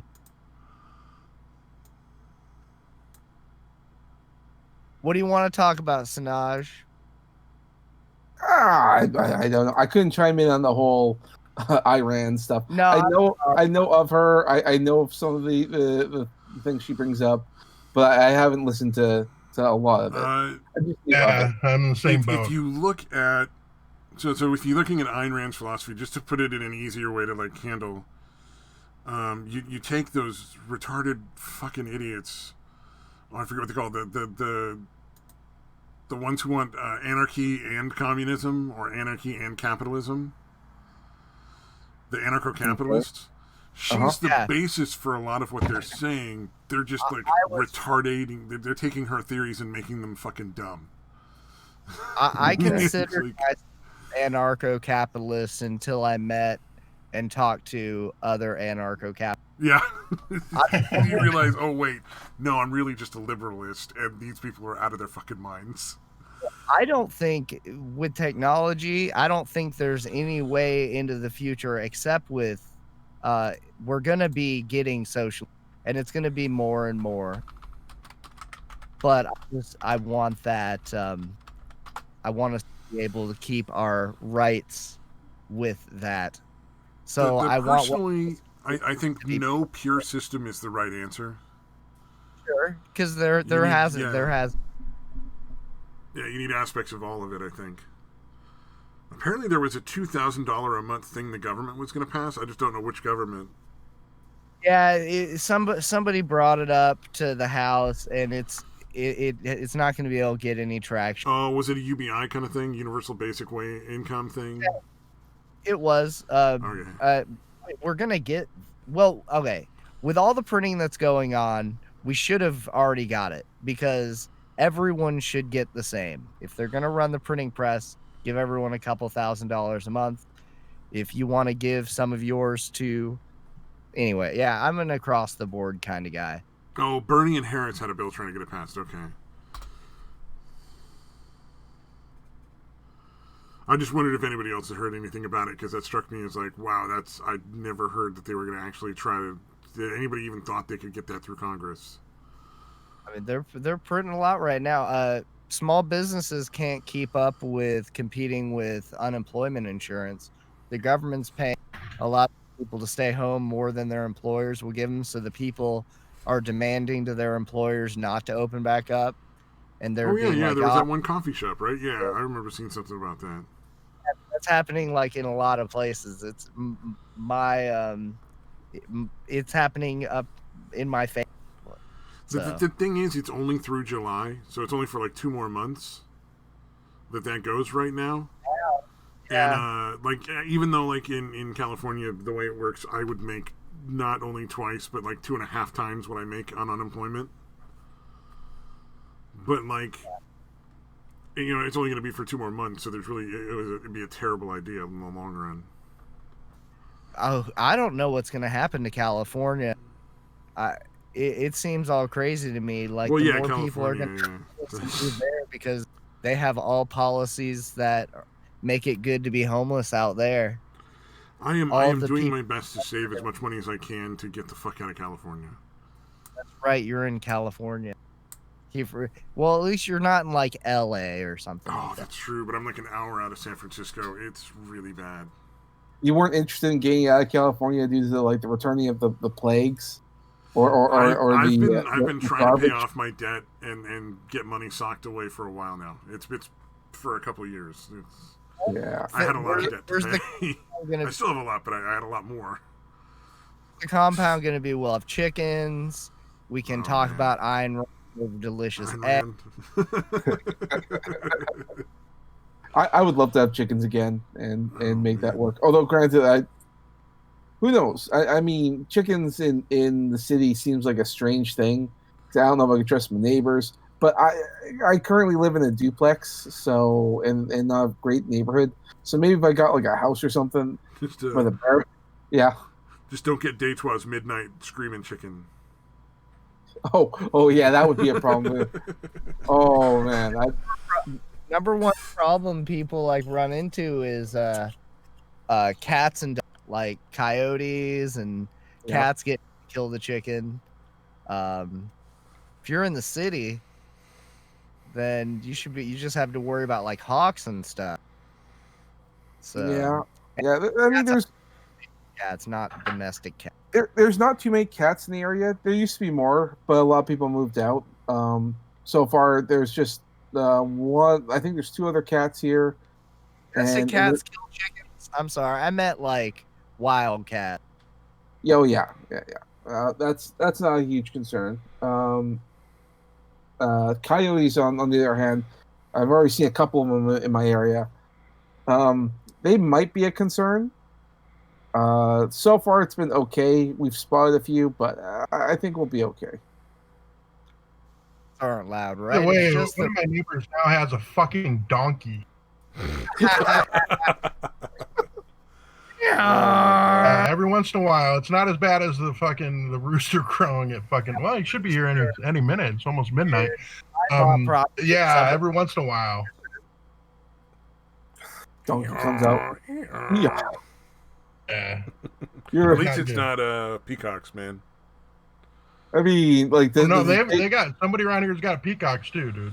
Do they take the donkey out to the kids and say it's a pony? Just say you want to ride a pony? A poor person's pony. Hey, Detroit, what does the donkey sound like? I haven't heard a donkey in a long time. What does it sound like? Like you expect. Yep. Yeah. Very distinct. It doesn't sound like that. That was awful, but it sounds like it. Sound like when you fuck. It sounds like a horse with something really, really wrong with it. Horse? A horse. Oh man, I haven't done a shitty pun like that in a while. That was bad. Good. Fucking end yourself. Well played, sir. Oh fuck! Man. I wish Satan was here for that. He would have really fucking been pissed. Well, we used to torture Satan and satire with really bad puns. I always appreciate puns. Oh, I love puns. Really bad ones. The really bad ones are the funniest, but puns never irritate me. They seem to actually irritate a lot of people. Are you a reader? Are you not a reader? I can't. I mean, I do the newspaper and articles and stuff, but not. Oh no, there's a. I was going to recommend an author who, like, a lot of his stuff is just crazy bad puns, like, constantly. But if you're not a reader, then obviously it won't really be that fun. No, you're out. I read Stanhope's Baiting Pedophiles book. That's a good book. Did you guys ever hear that? No, I hadn't heard about that. It's pretty fucking funny. And they're debating pedophiles. Back AOL would bait pedophiles and get them into just ridiculous conversations and turn it into comedy. and it was a really funny read, but I don't really remember any of it. For some reason, I thought y'all would know about that. It does sound like something Doug Stanhope would do. Oh, are you accusing us of being like aware of pedophiles and their literature? Are you trying to tell us something? Are you accusing us of something? How dare you, sir? Get the fuck out. Like that's everything. Channeling Futter. Maybe.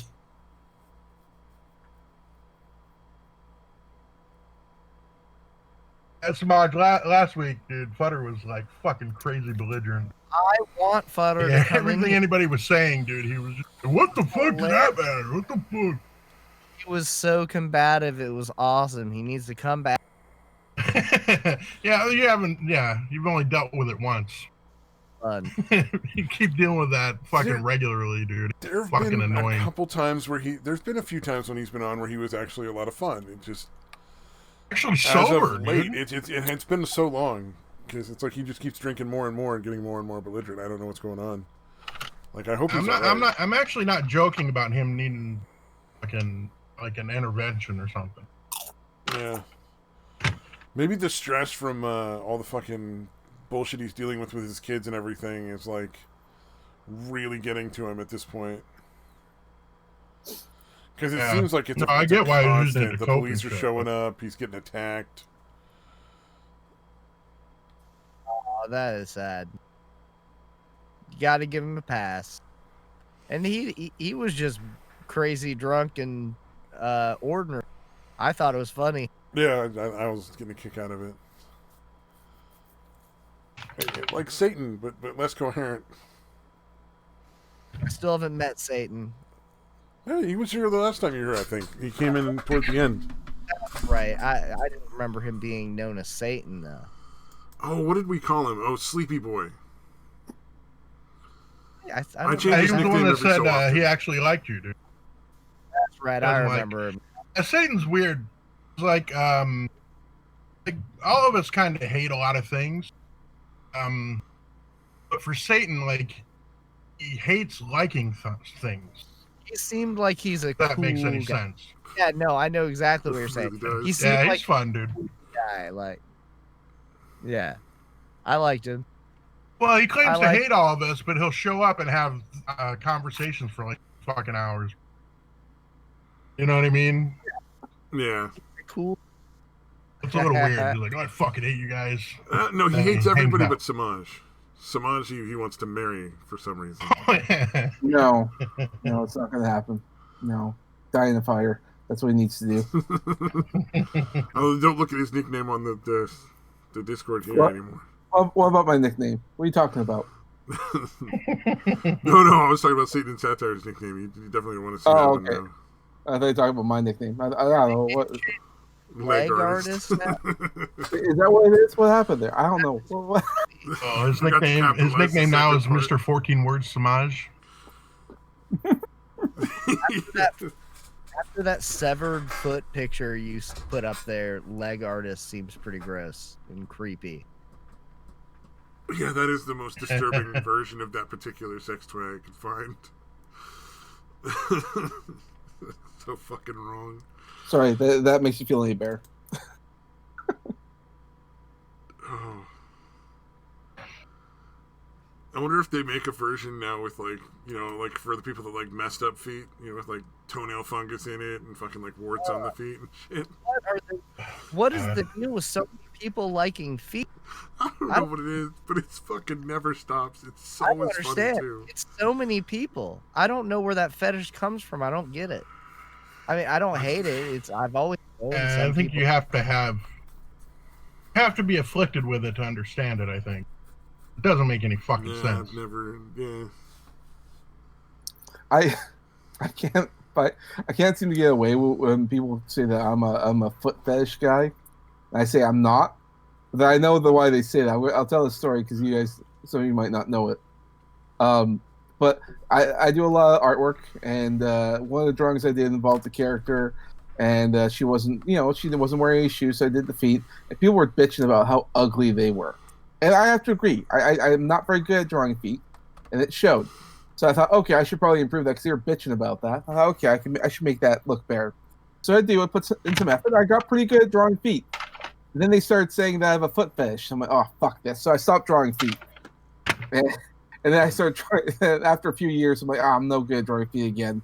And they're telling me I need to get good at that shit. It's like I can't win. If I get good, they say I have a foot fetish. If I'm bad, and they just bitch at me about it. Drawing feet is one of the harder things to draw. Well, so you like, must at it. 90% of the time, people wear shoes. So like why would I have to draw feet? Unless, of course, I'm doing like something like pornographic or whatever. And I have to draw anything to do with anime.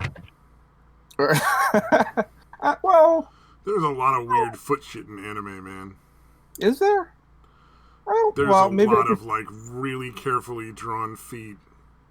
It could just be I just never noticed because I was focusing on other things. You might be right there.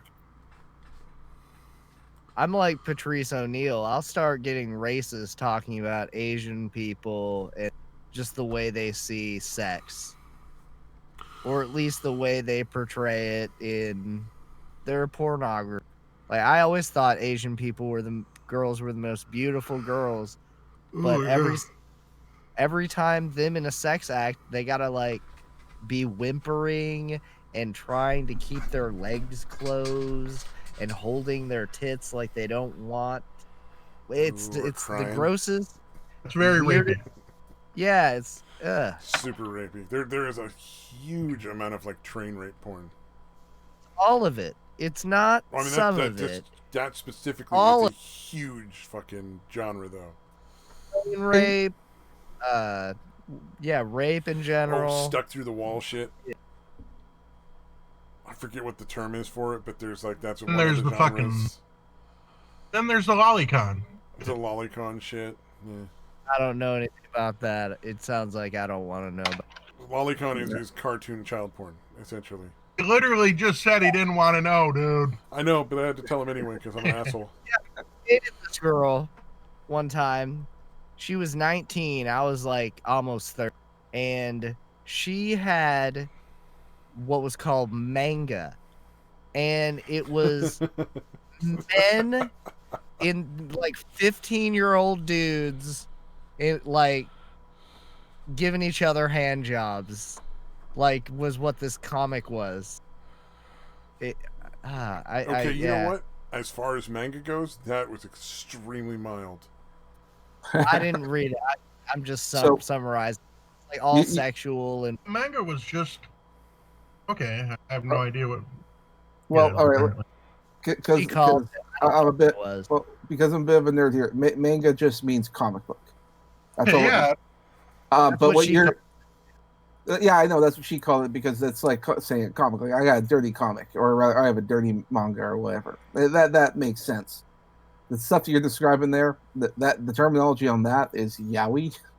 That's their term. Right, that is right. You say yaoi, man. Yeah, that she called it that. Yeah, she says I wouldn't get.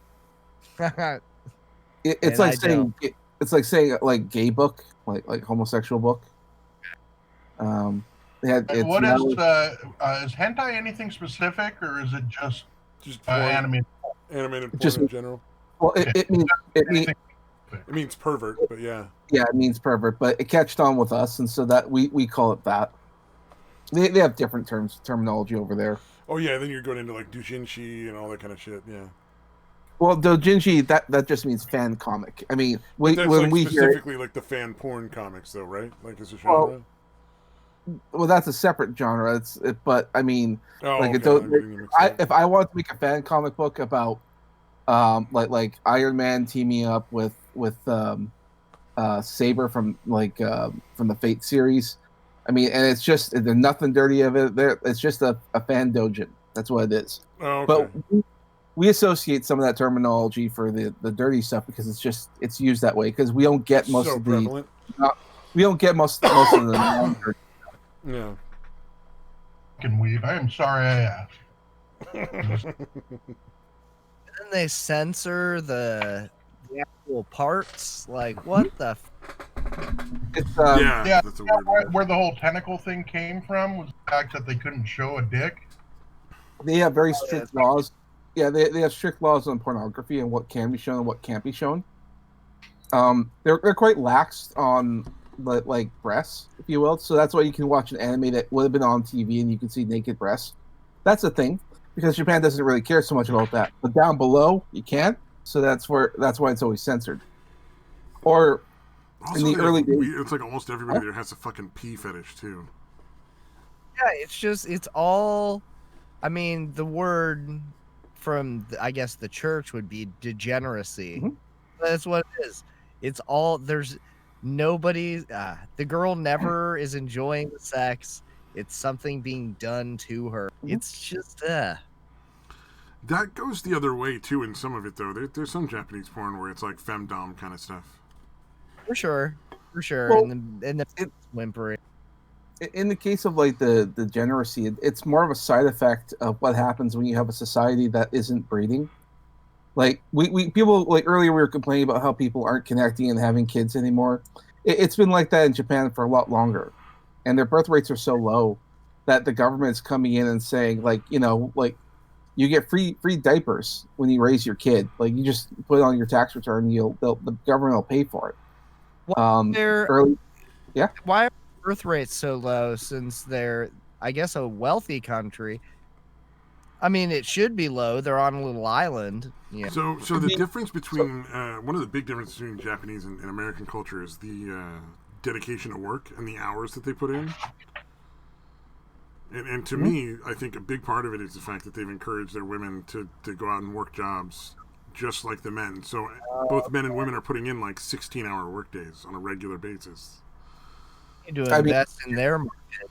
So what time do they have to do anything else, besides just get drunk and occasionally hook up if they're lucky, I mean, Japan has such a emphasis on the work thing. It's one of the few countries that people literally work themselves to death. Yeah. They don't have to. They have a very good developed, and even then, it's bragging rights if you work yourself to the point where you literally pass out. Mm-hmm. It's seen as like a virtuous thing to actually work as hard as you can, and I get that, but a lot of people are just not. It's just not good for families, especially when they start incorporating it with the like the families and kids and then women going into this profession. It doesn't. Yeah. Have kids, they've got such expectations for them. Yeah.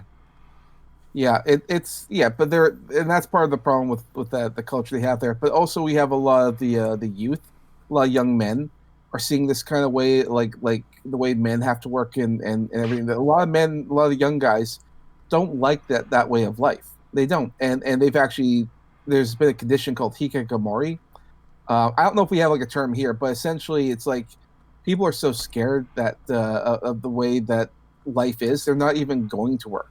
They're self-isolating, staying home, not going out and earning a living. They're getting like some money from the government, I guess, but it's just because they don't want the idea of going to work all day, every day, and not really getting any respect, not spending any time with kids. And I mean, there are families out there where the men are working so hard that the boys never, or the kids never even see their fathers.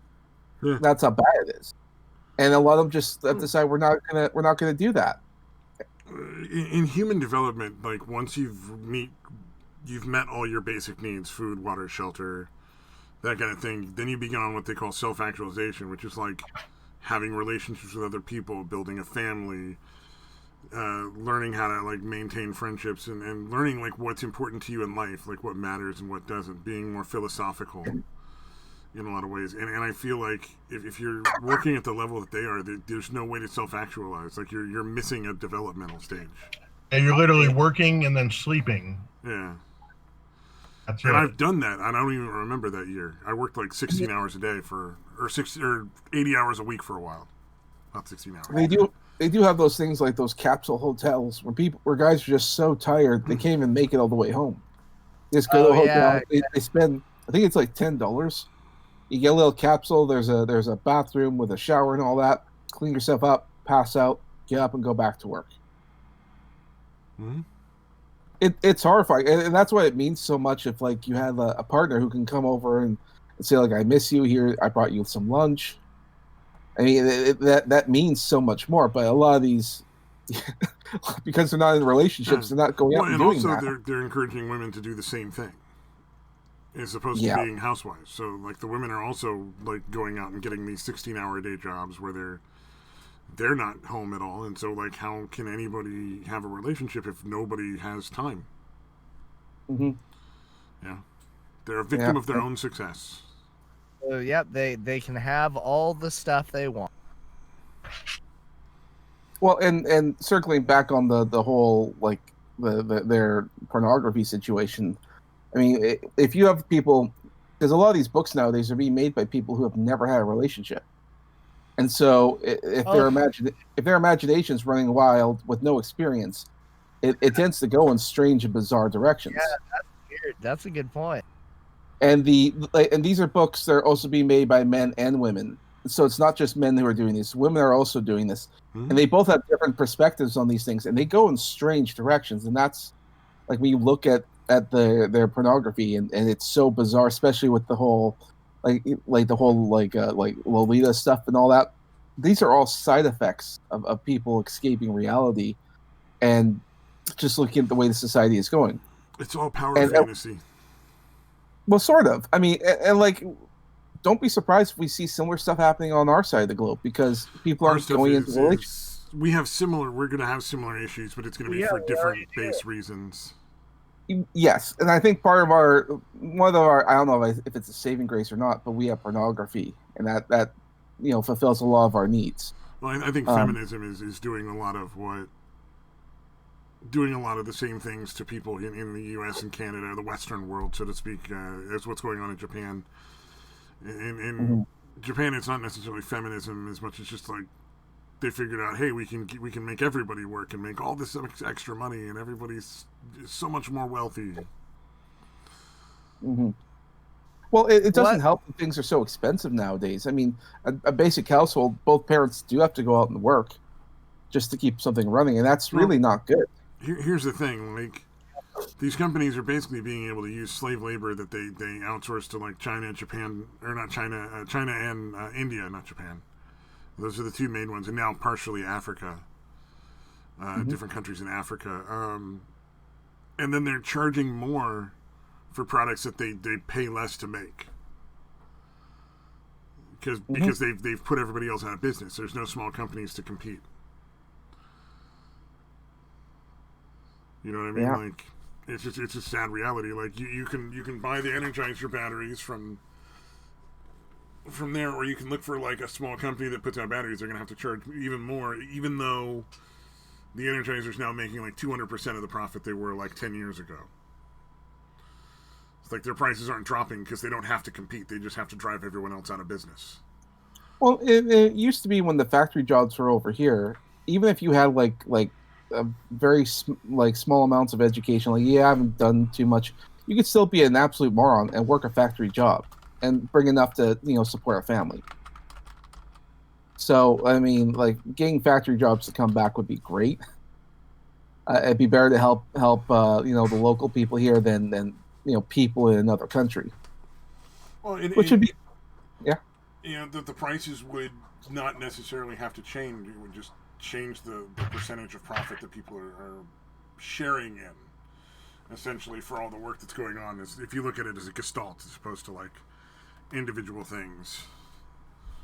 What's the new wave of feminism? What are they advocating for? Well, I don't think they're really advocating for much of anything because feminism's dropped in popularity. I think only 7% of the most populations would ever identify as feminist. But the reason why isn't it like kind of linked in with like everything leftist right now?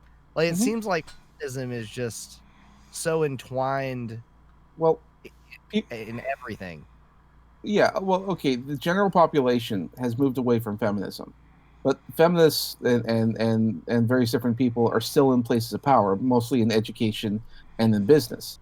Yeah. I mean, okay, so the general population has moved away from feminism, but then you still have companies like Gillette advertising like all these like toxic masculinity.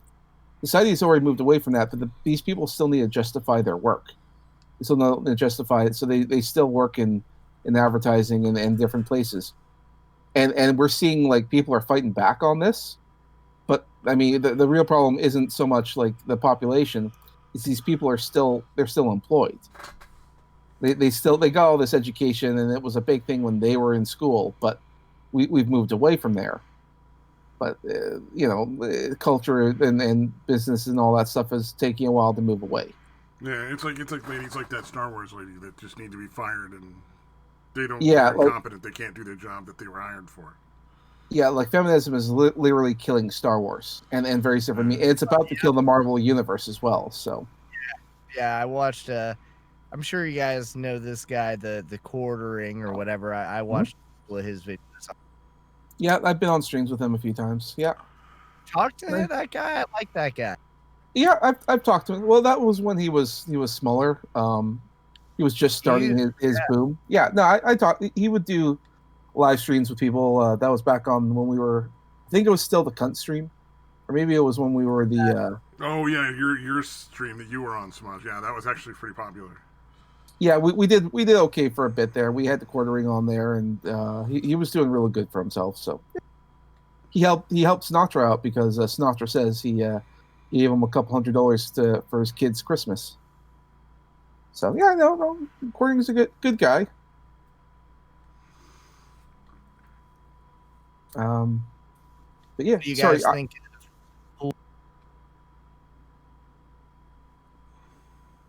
What? Oh, I'm sorry. What do you guys think of Tim Pool? I like him well enough. He is a little censorious, I guess. But that's not. What is that? What? I can't fucking stand. You said Tim Pool, right? Yeah. You said censorious. What'd you say? Okay. Yeah, maybe that was the wrong word. I mean, he's a bit. Sometimes he comes off as a little alarmist. For sure. About a lot. Yeah, when he's got food buckets. You meant sensationalist, not censorious. Well, this is the way I watch. I've been watching Tim Pool now for a year or so, and I only watched the first 2 minutes of like a 12-minute video, because he like delivers the news like real straight laced. But as soon as he starts pontificating, then I switch off. But I like him. I like him all right. But he is sensational. Interesting. I find it interesting all the things he keeps talking about and promoting are at this point essentially conservatism, and he's like, but I'm still a left-wing guy. Kind of fits the kind of narrative. Not if he is this liberal that wanted to get into journalism and traveled to go on the, be like at these rallies and start talking to people, and then start reporting on, when the media is lying to us, which is happening like crazy, definitely on the left. Like, and him at his age, I kind of get why, if, with all of his success, he also did kind of get woke as far as how much lying there is. I could kind of get why he might. The thing that's weird is if you look at the news, is like Fox has become reasonable. I know. And I hated Fox. Just because, like, I'm like more to the right than the Republican Party has been. Fox News just hasn't been a very good advocate for libertarians. Yeah, but suddenly they're actually promoting. Sometimes they go off the fucking. Oh, they're good. Fox is good. Suddenly, like most of what they're reporting is accurate. Tucker's the best. I think part of the reason for that is because when Fox needed to make money, they just sort of did a lot of like sensational news reporting. Like a lot of what Fox was reporting on was just crazy nonsense. Yeah, and that's because they needed to do that. But now everyone's doing that. Like CNN, MSNBC, everyone's doing that. So then they don't have to anymore. They don't have to go in that direction. Yeah, that whole thing just trips me out because I'm used to all the news being complete nonsense. Like, I watched a few videos from Fox and I'm like, that's actually pretty fucking accurate. Like Tucker. Yeah, Tucker's the best. He is the best. He'll actually dig into topics that his bosses don't want him to. Yep. His popularity allows him to get away with it. I'll be back. Funny thing about Tucker, he's the one who gave Rachel Maddow her start. No, I heard that I on fucking one hate of his... Tucker now. Yeah, well, She started out on his show long ago in the past. Bitch is so fucking insane, dude. Well, that's why he hired her, in a basically. way. Yeah, make the Scary. Well, he hired her to make the opposition look insane, and so when she was on his show, that's what she did. Now she goes over to the other shows. She has her own show. It's like she just is crazy, and then people believe her. Yeah, because their show is still pretty well viewed, right? no, I really. Oh, it's fallen. In places like California, yeah, a lot of people watch it. I don't understand how. I know this is a very standard Republican talking point, but I don't know how they can go over that Russia coverage the way they did for all those years and it just be okay, move on to the next thing and we trust them. Like, that was crazy. Okay, so here's the thing that blows my mind. And this is not about them so much as about the people that are watching them and their mindset. The whole thing, we've all heard that Trump said to inject disinfectant thing. And when you watch the footage, he clearly is just asking, is that something that they're looking at, potentially some form of disinfectant that they would inject to deal with the COVID-19 virus? Which is a dumb question, but clearly he's just talking to a doctor off screen, and it's like an off statement. He never says anything about like that anybody should or suggest it. Yeah, they're recommending it or anything, yeah. I mean, that's just factually, like, that's just, he didn't say anything like that. My mom is 100% convinced he told people to inject disinfectant, and she watched that footage. All of my friends. Yeah, it's like, I don't understand how you can watch that footage and come away with that. It's completely divorced from reality. They didn't watch the footage. They listened to the fucking Rachel Maddow or whoever describe it, and they never bothered to listen to it themselves. No, she says she watched the video. She watched the video. Wow. Okay, yeah, not your mom specifically, but I think that's true of a lot of people. Yeah, they're just so divorced from reality. It's fucking crazy that you could actually listen to it and come away with that conclusion. Yeah, it doesn't make any sense. That anything that will feed that hate, it feels good. Mm-hmm. Like that righteous hate.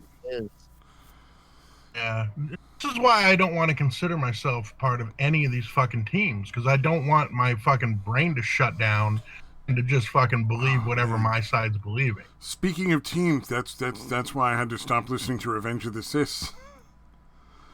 Their whole fucking nonsense on cops, man. Holy shit, they're just like... Oh, I agree with why do cops have to be evil or good? Why? Why can't you just say, like, some cops are bad, some cops are good? And until you know which one they are, you can't blame any random cop for the actions of another random cop, you know? Yeah, but in this time... pointing out the areas where police are enforcing these unconstitutional and against the bill. I agree that that's not a good thing. However, what are they supposed to do?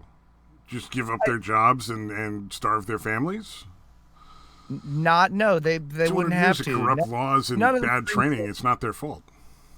If any of these precincts that would fire the police officer for refusal to, like, demand that parents not... with an unconstitutional order? Yeah, like, some of these things they're telling people, don't let your kids play outside. The whole enforcing we're going to give you all... The people meeting at the church in their cars. Like, they can make little stinks. They're way more okay, so the biased. people you're seeing stand up against those are sheriffs, and those are generally elected. They're not appointed, so the governor and the mayor and whatever can't just take them out of office. Whereas your average police officer is hired by a city or a county to do a job and can be fired.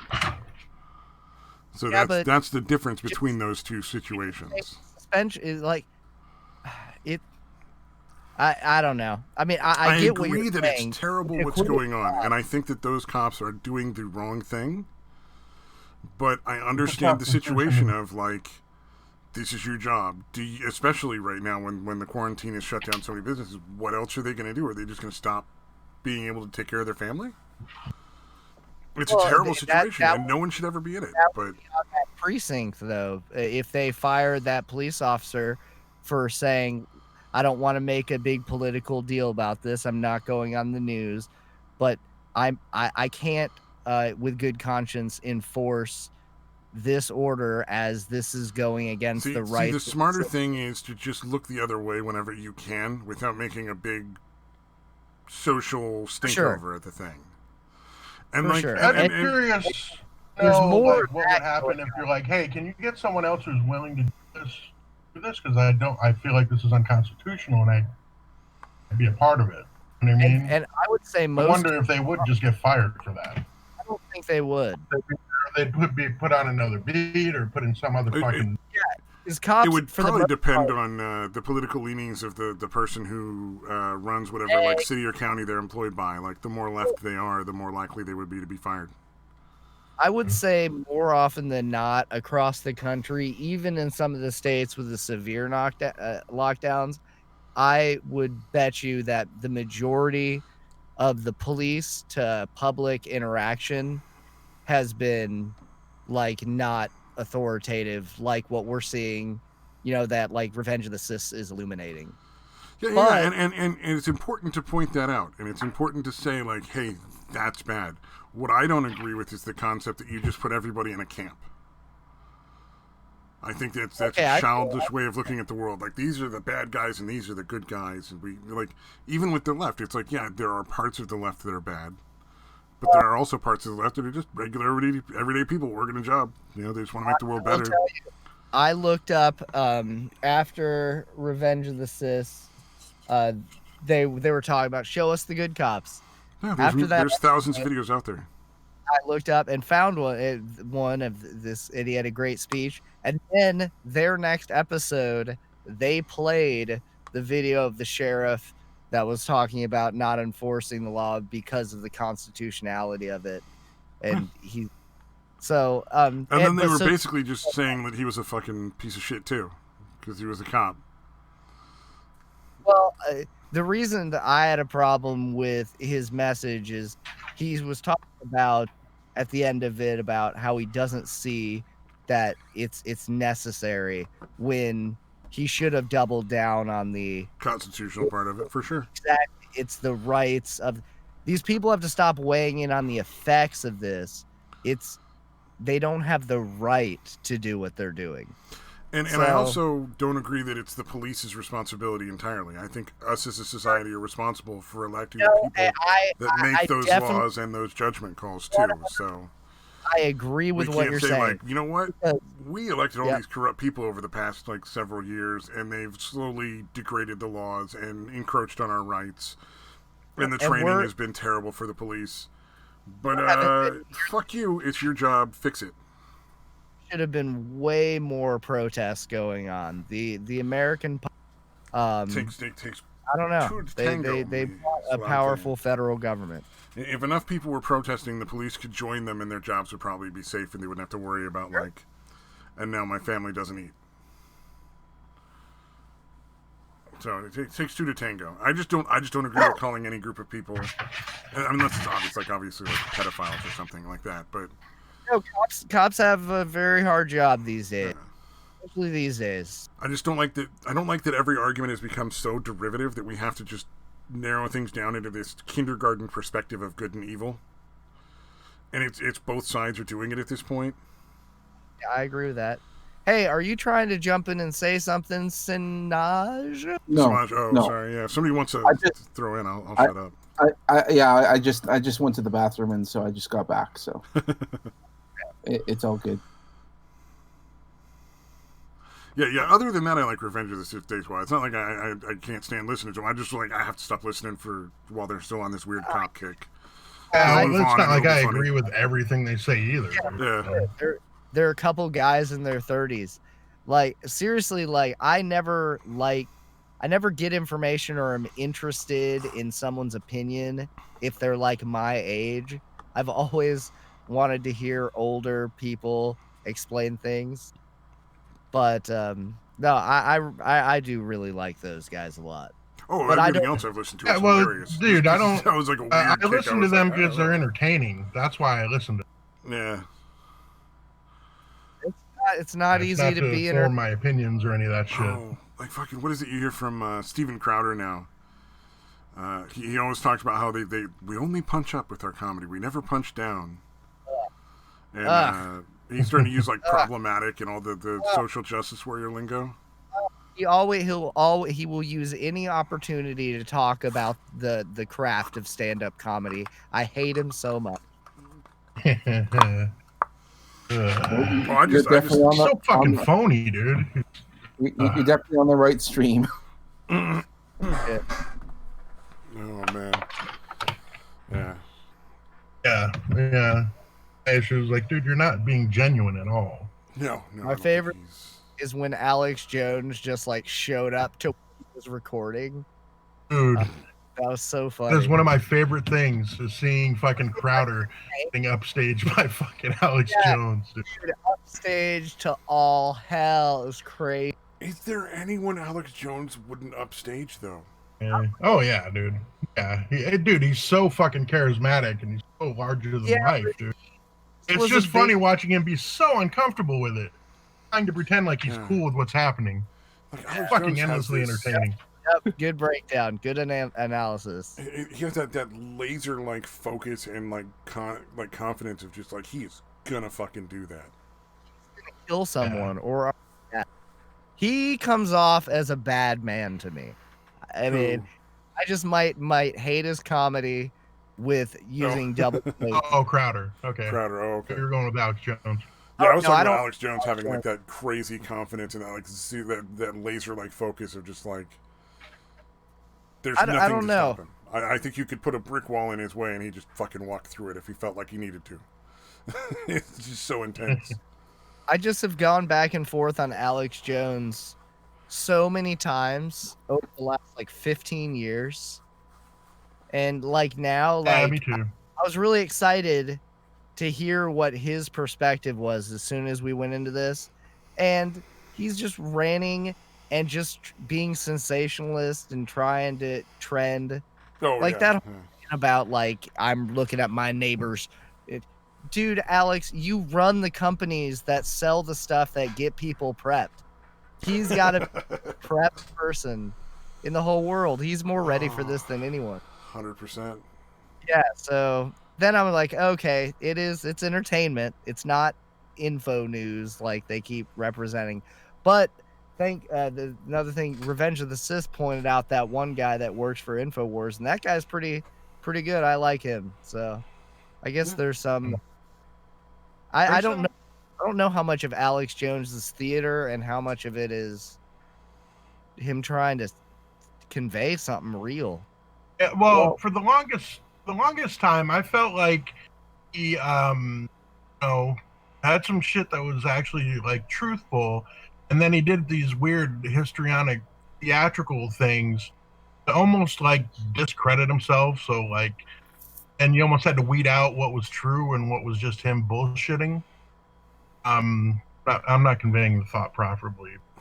It's almost didn't want everybody to come after him, so he's like, I'm going to do this crazy shit, like a smoke but I'm also going to find out some truth. He hasn't always been wrong about it. Like, there's been some crazy shit that he was actually right on. You know what I mean? So I was like, well, maybe he's doing that to, I don't know, man. Hard to fucking explain. For me, it started with the turning the frog skate, and you see how that was actually like correct. Went, oh fuck, he was right about that. And then not gay, but yeah. Yeah, well, and then he started going on about the how we genetically mutated corn, and now we use this genetic mutated corn on everything. And studies show that this corn lowers the testosterone.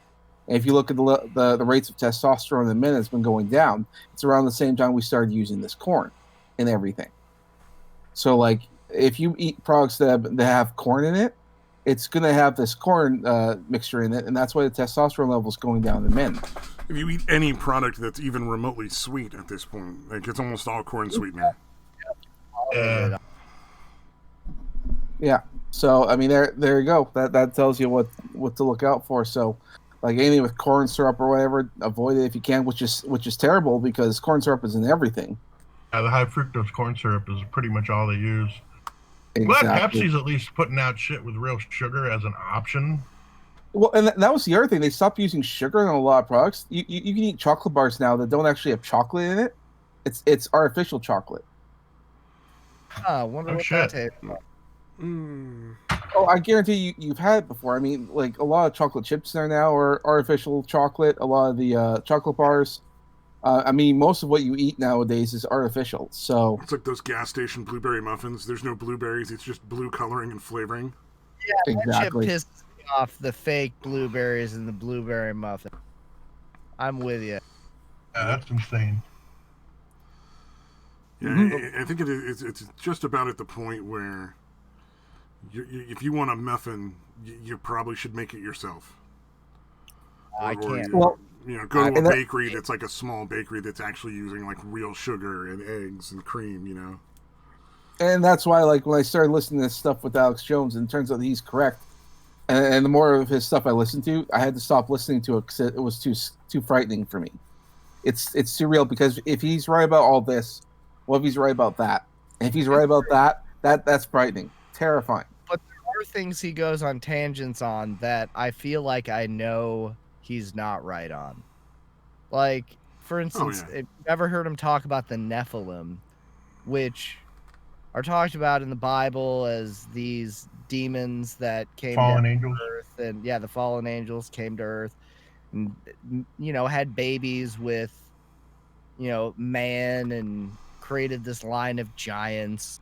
It was written about and extrapolated on in another book, and he keeps throwing the Nephilim as like a group that's still around, and I forgot what context he used that in, but I heard him use it like 3 different times to explain something.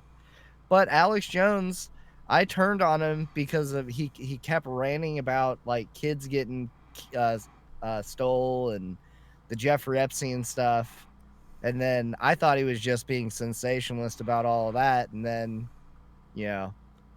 history proved him kind of right about that. Yeah. Yeah, that's why I don't know. I claim to not know, but I've always liked Alex Jones. Oh, yeah. Like, if you ever saw where he opened up for Doug Stanhope let him open up for his fans. So Alex Jones did, well, it wasn't stand-up comedy, but Alex Jones did Alex Jones for about 10 minutes, yelling at the audience in Austin. Have y'all seen that? If y'all haven't seen that, I gotta find it. I gotta watch that though. It's crazy. It's like 10 minutes. Alex almost gets in a fight with this dude.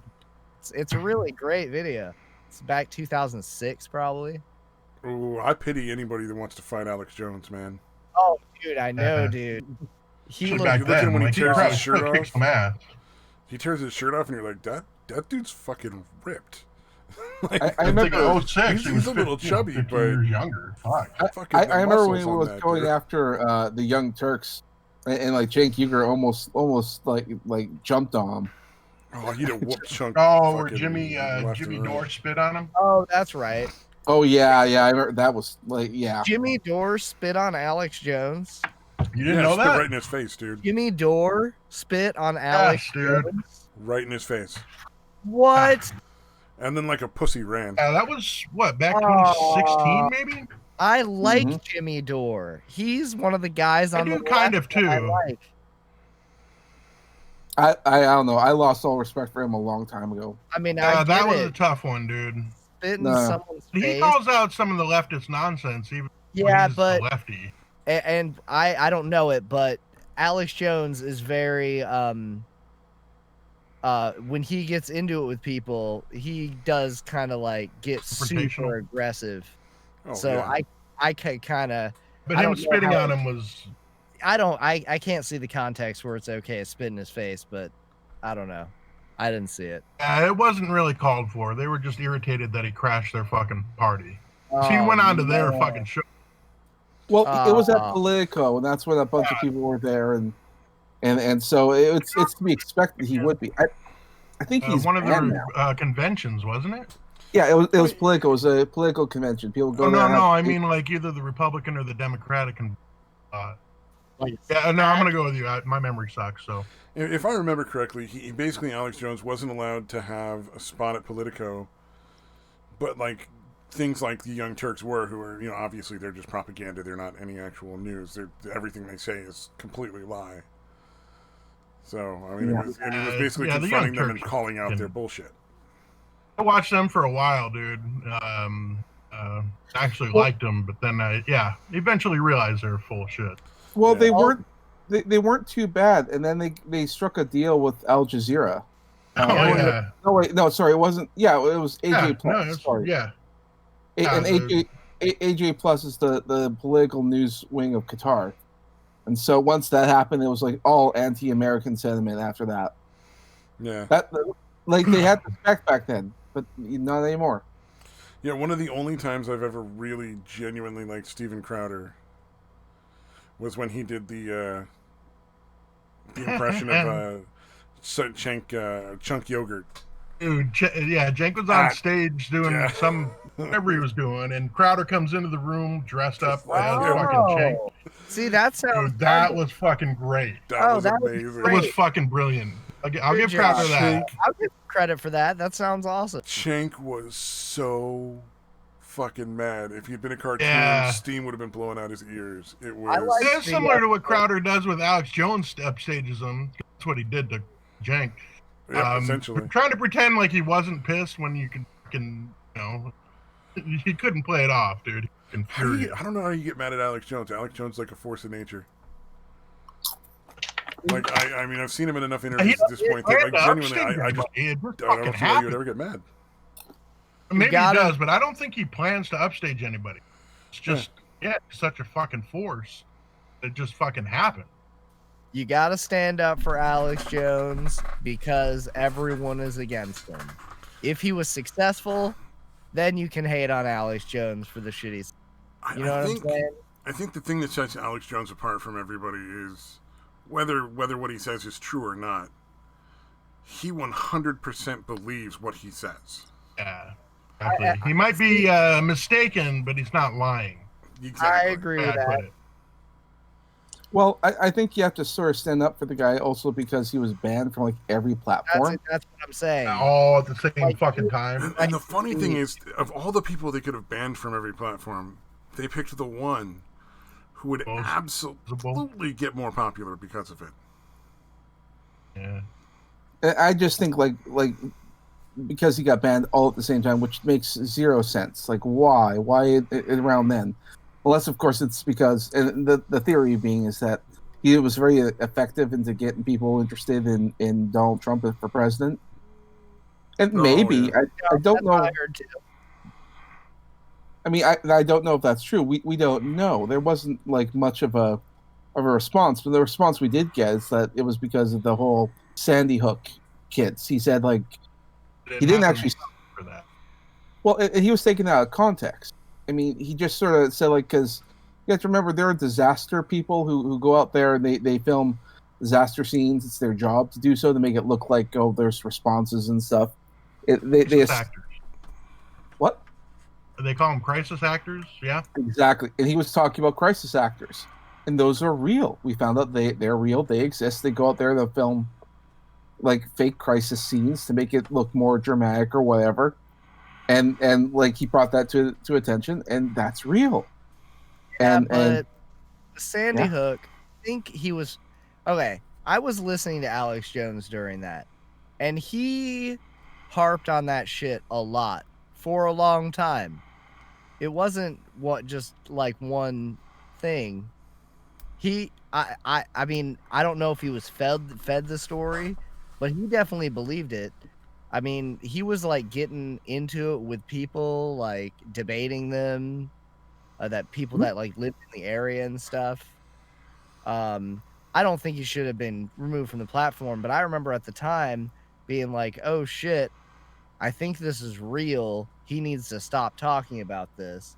But he definitely stopped talking about it for years after they eventually, I guess, fired him or got him deplatformed because of it.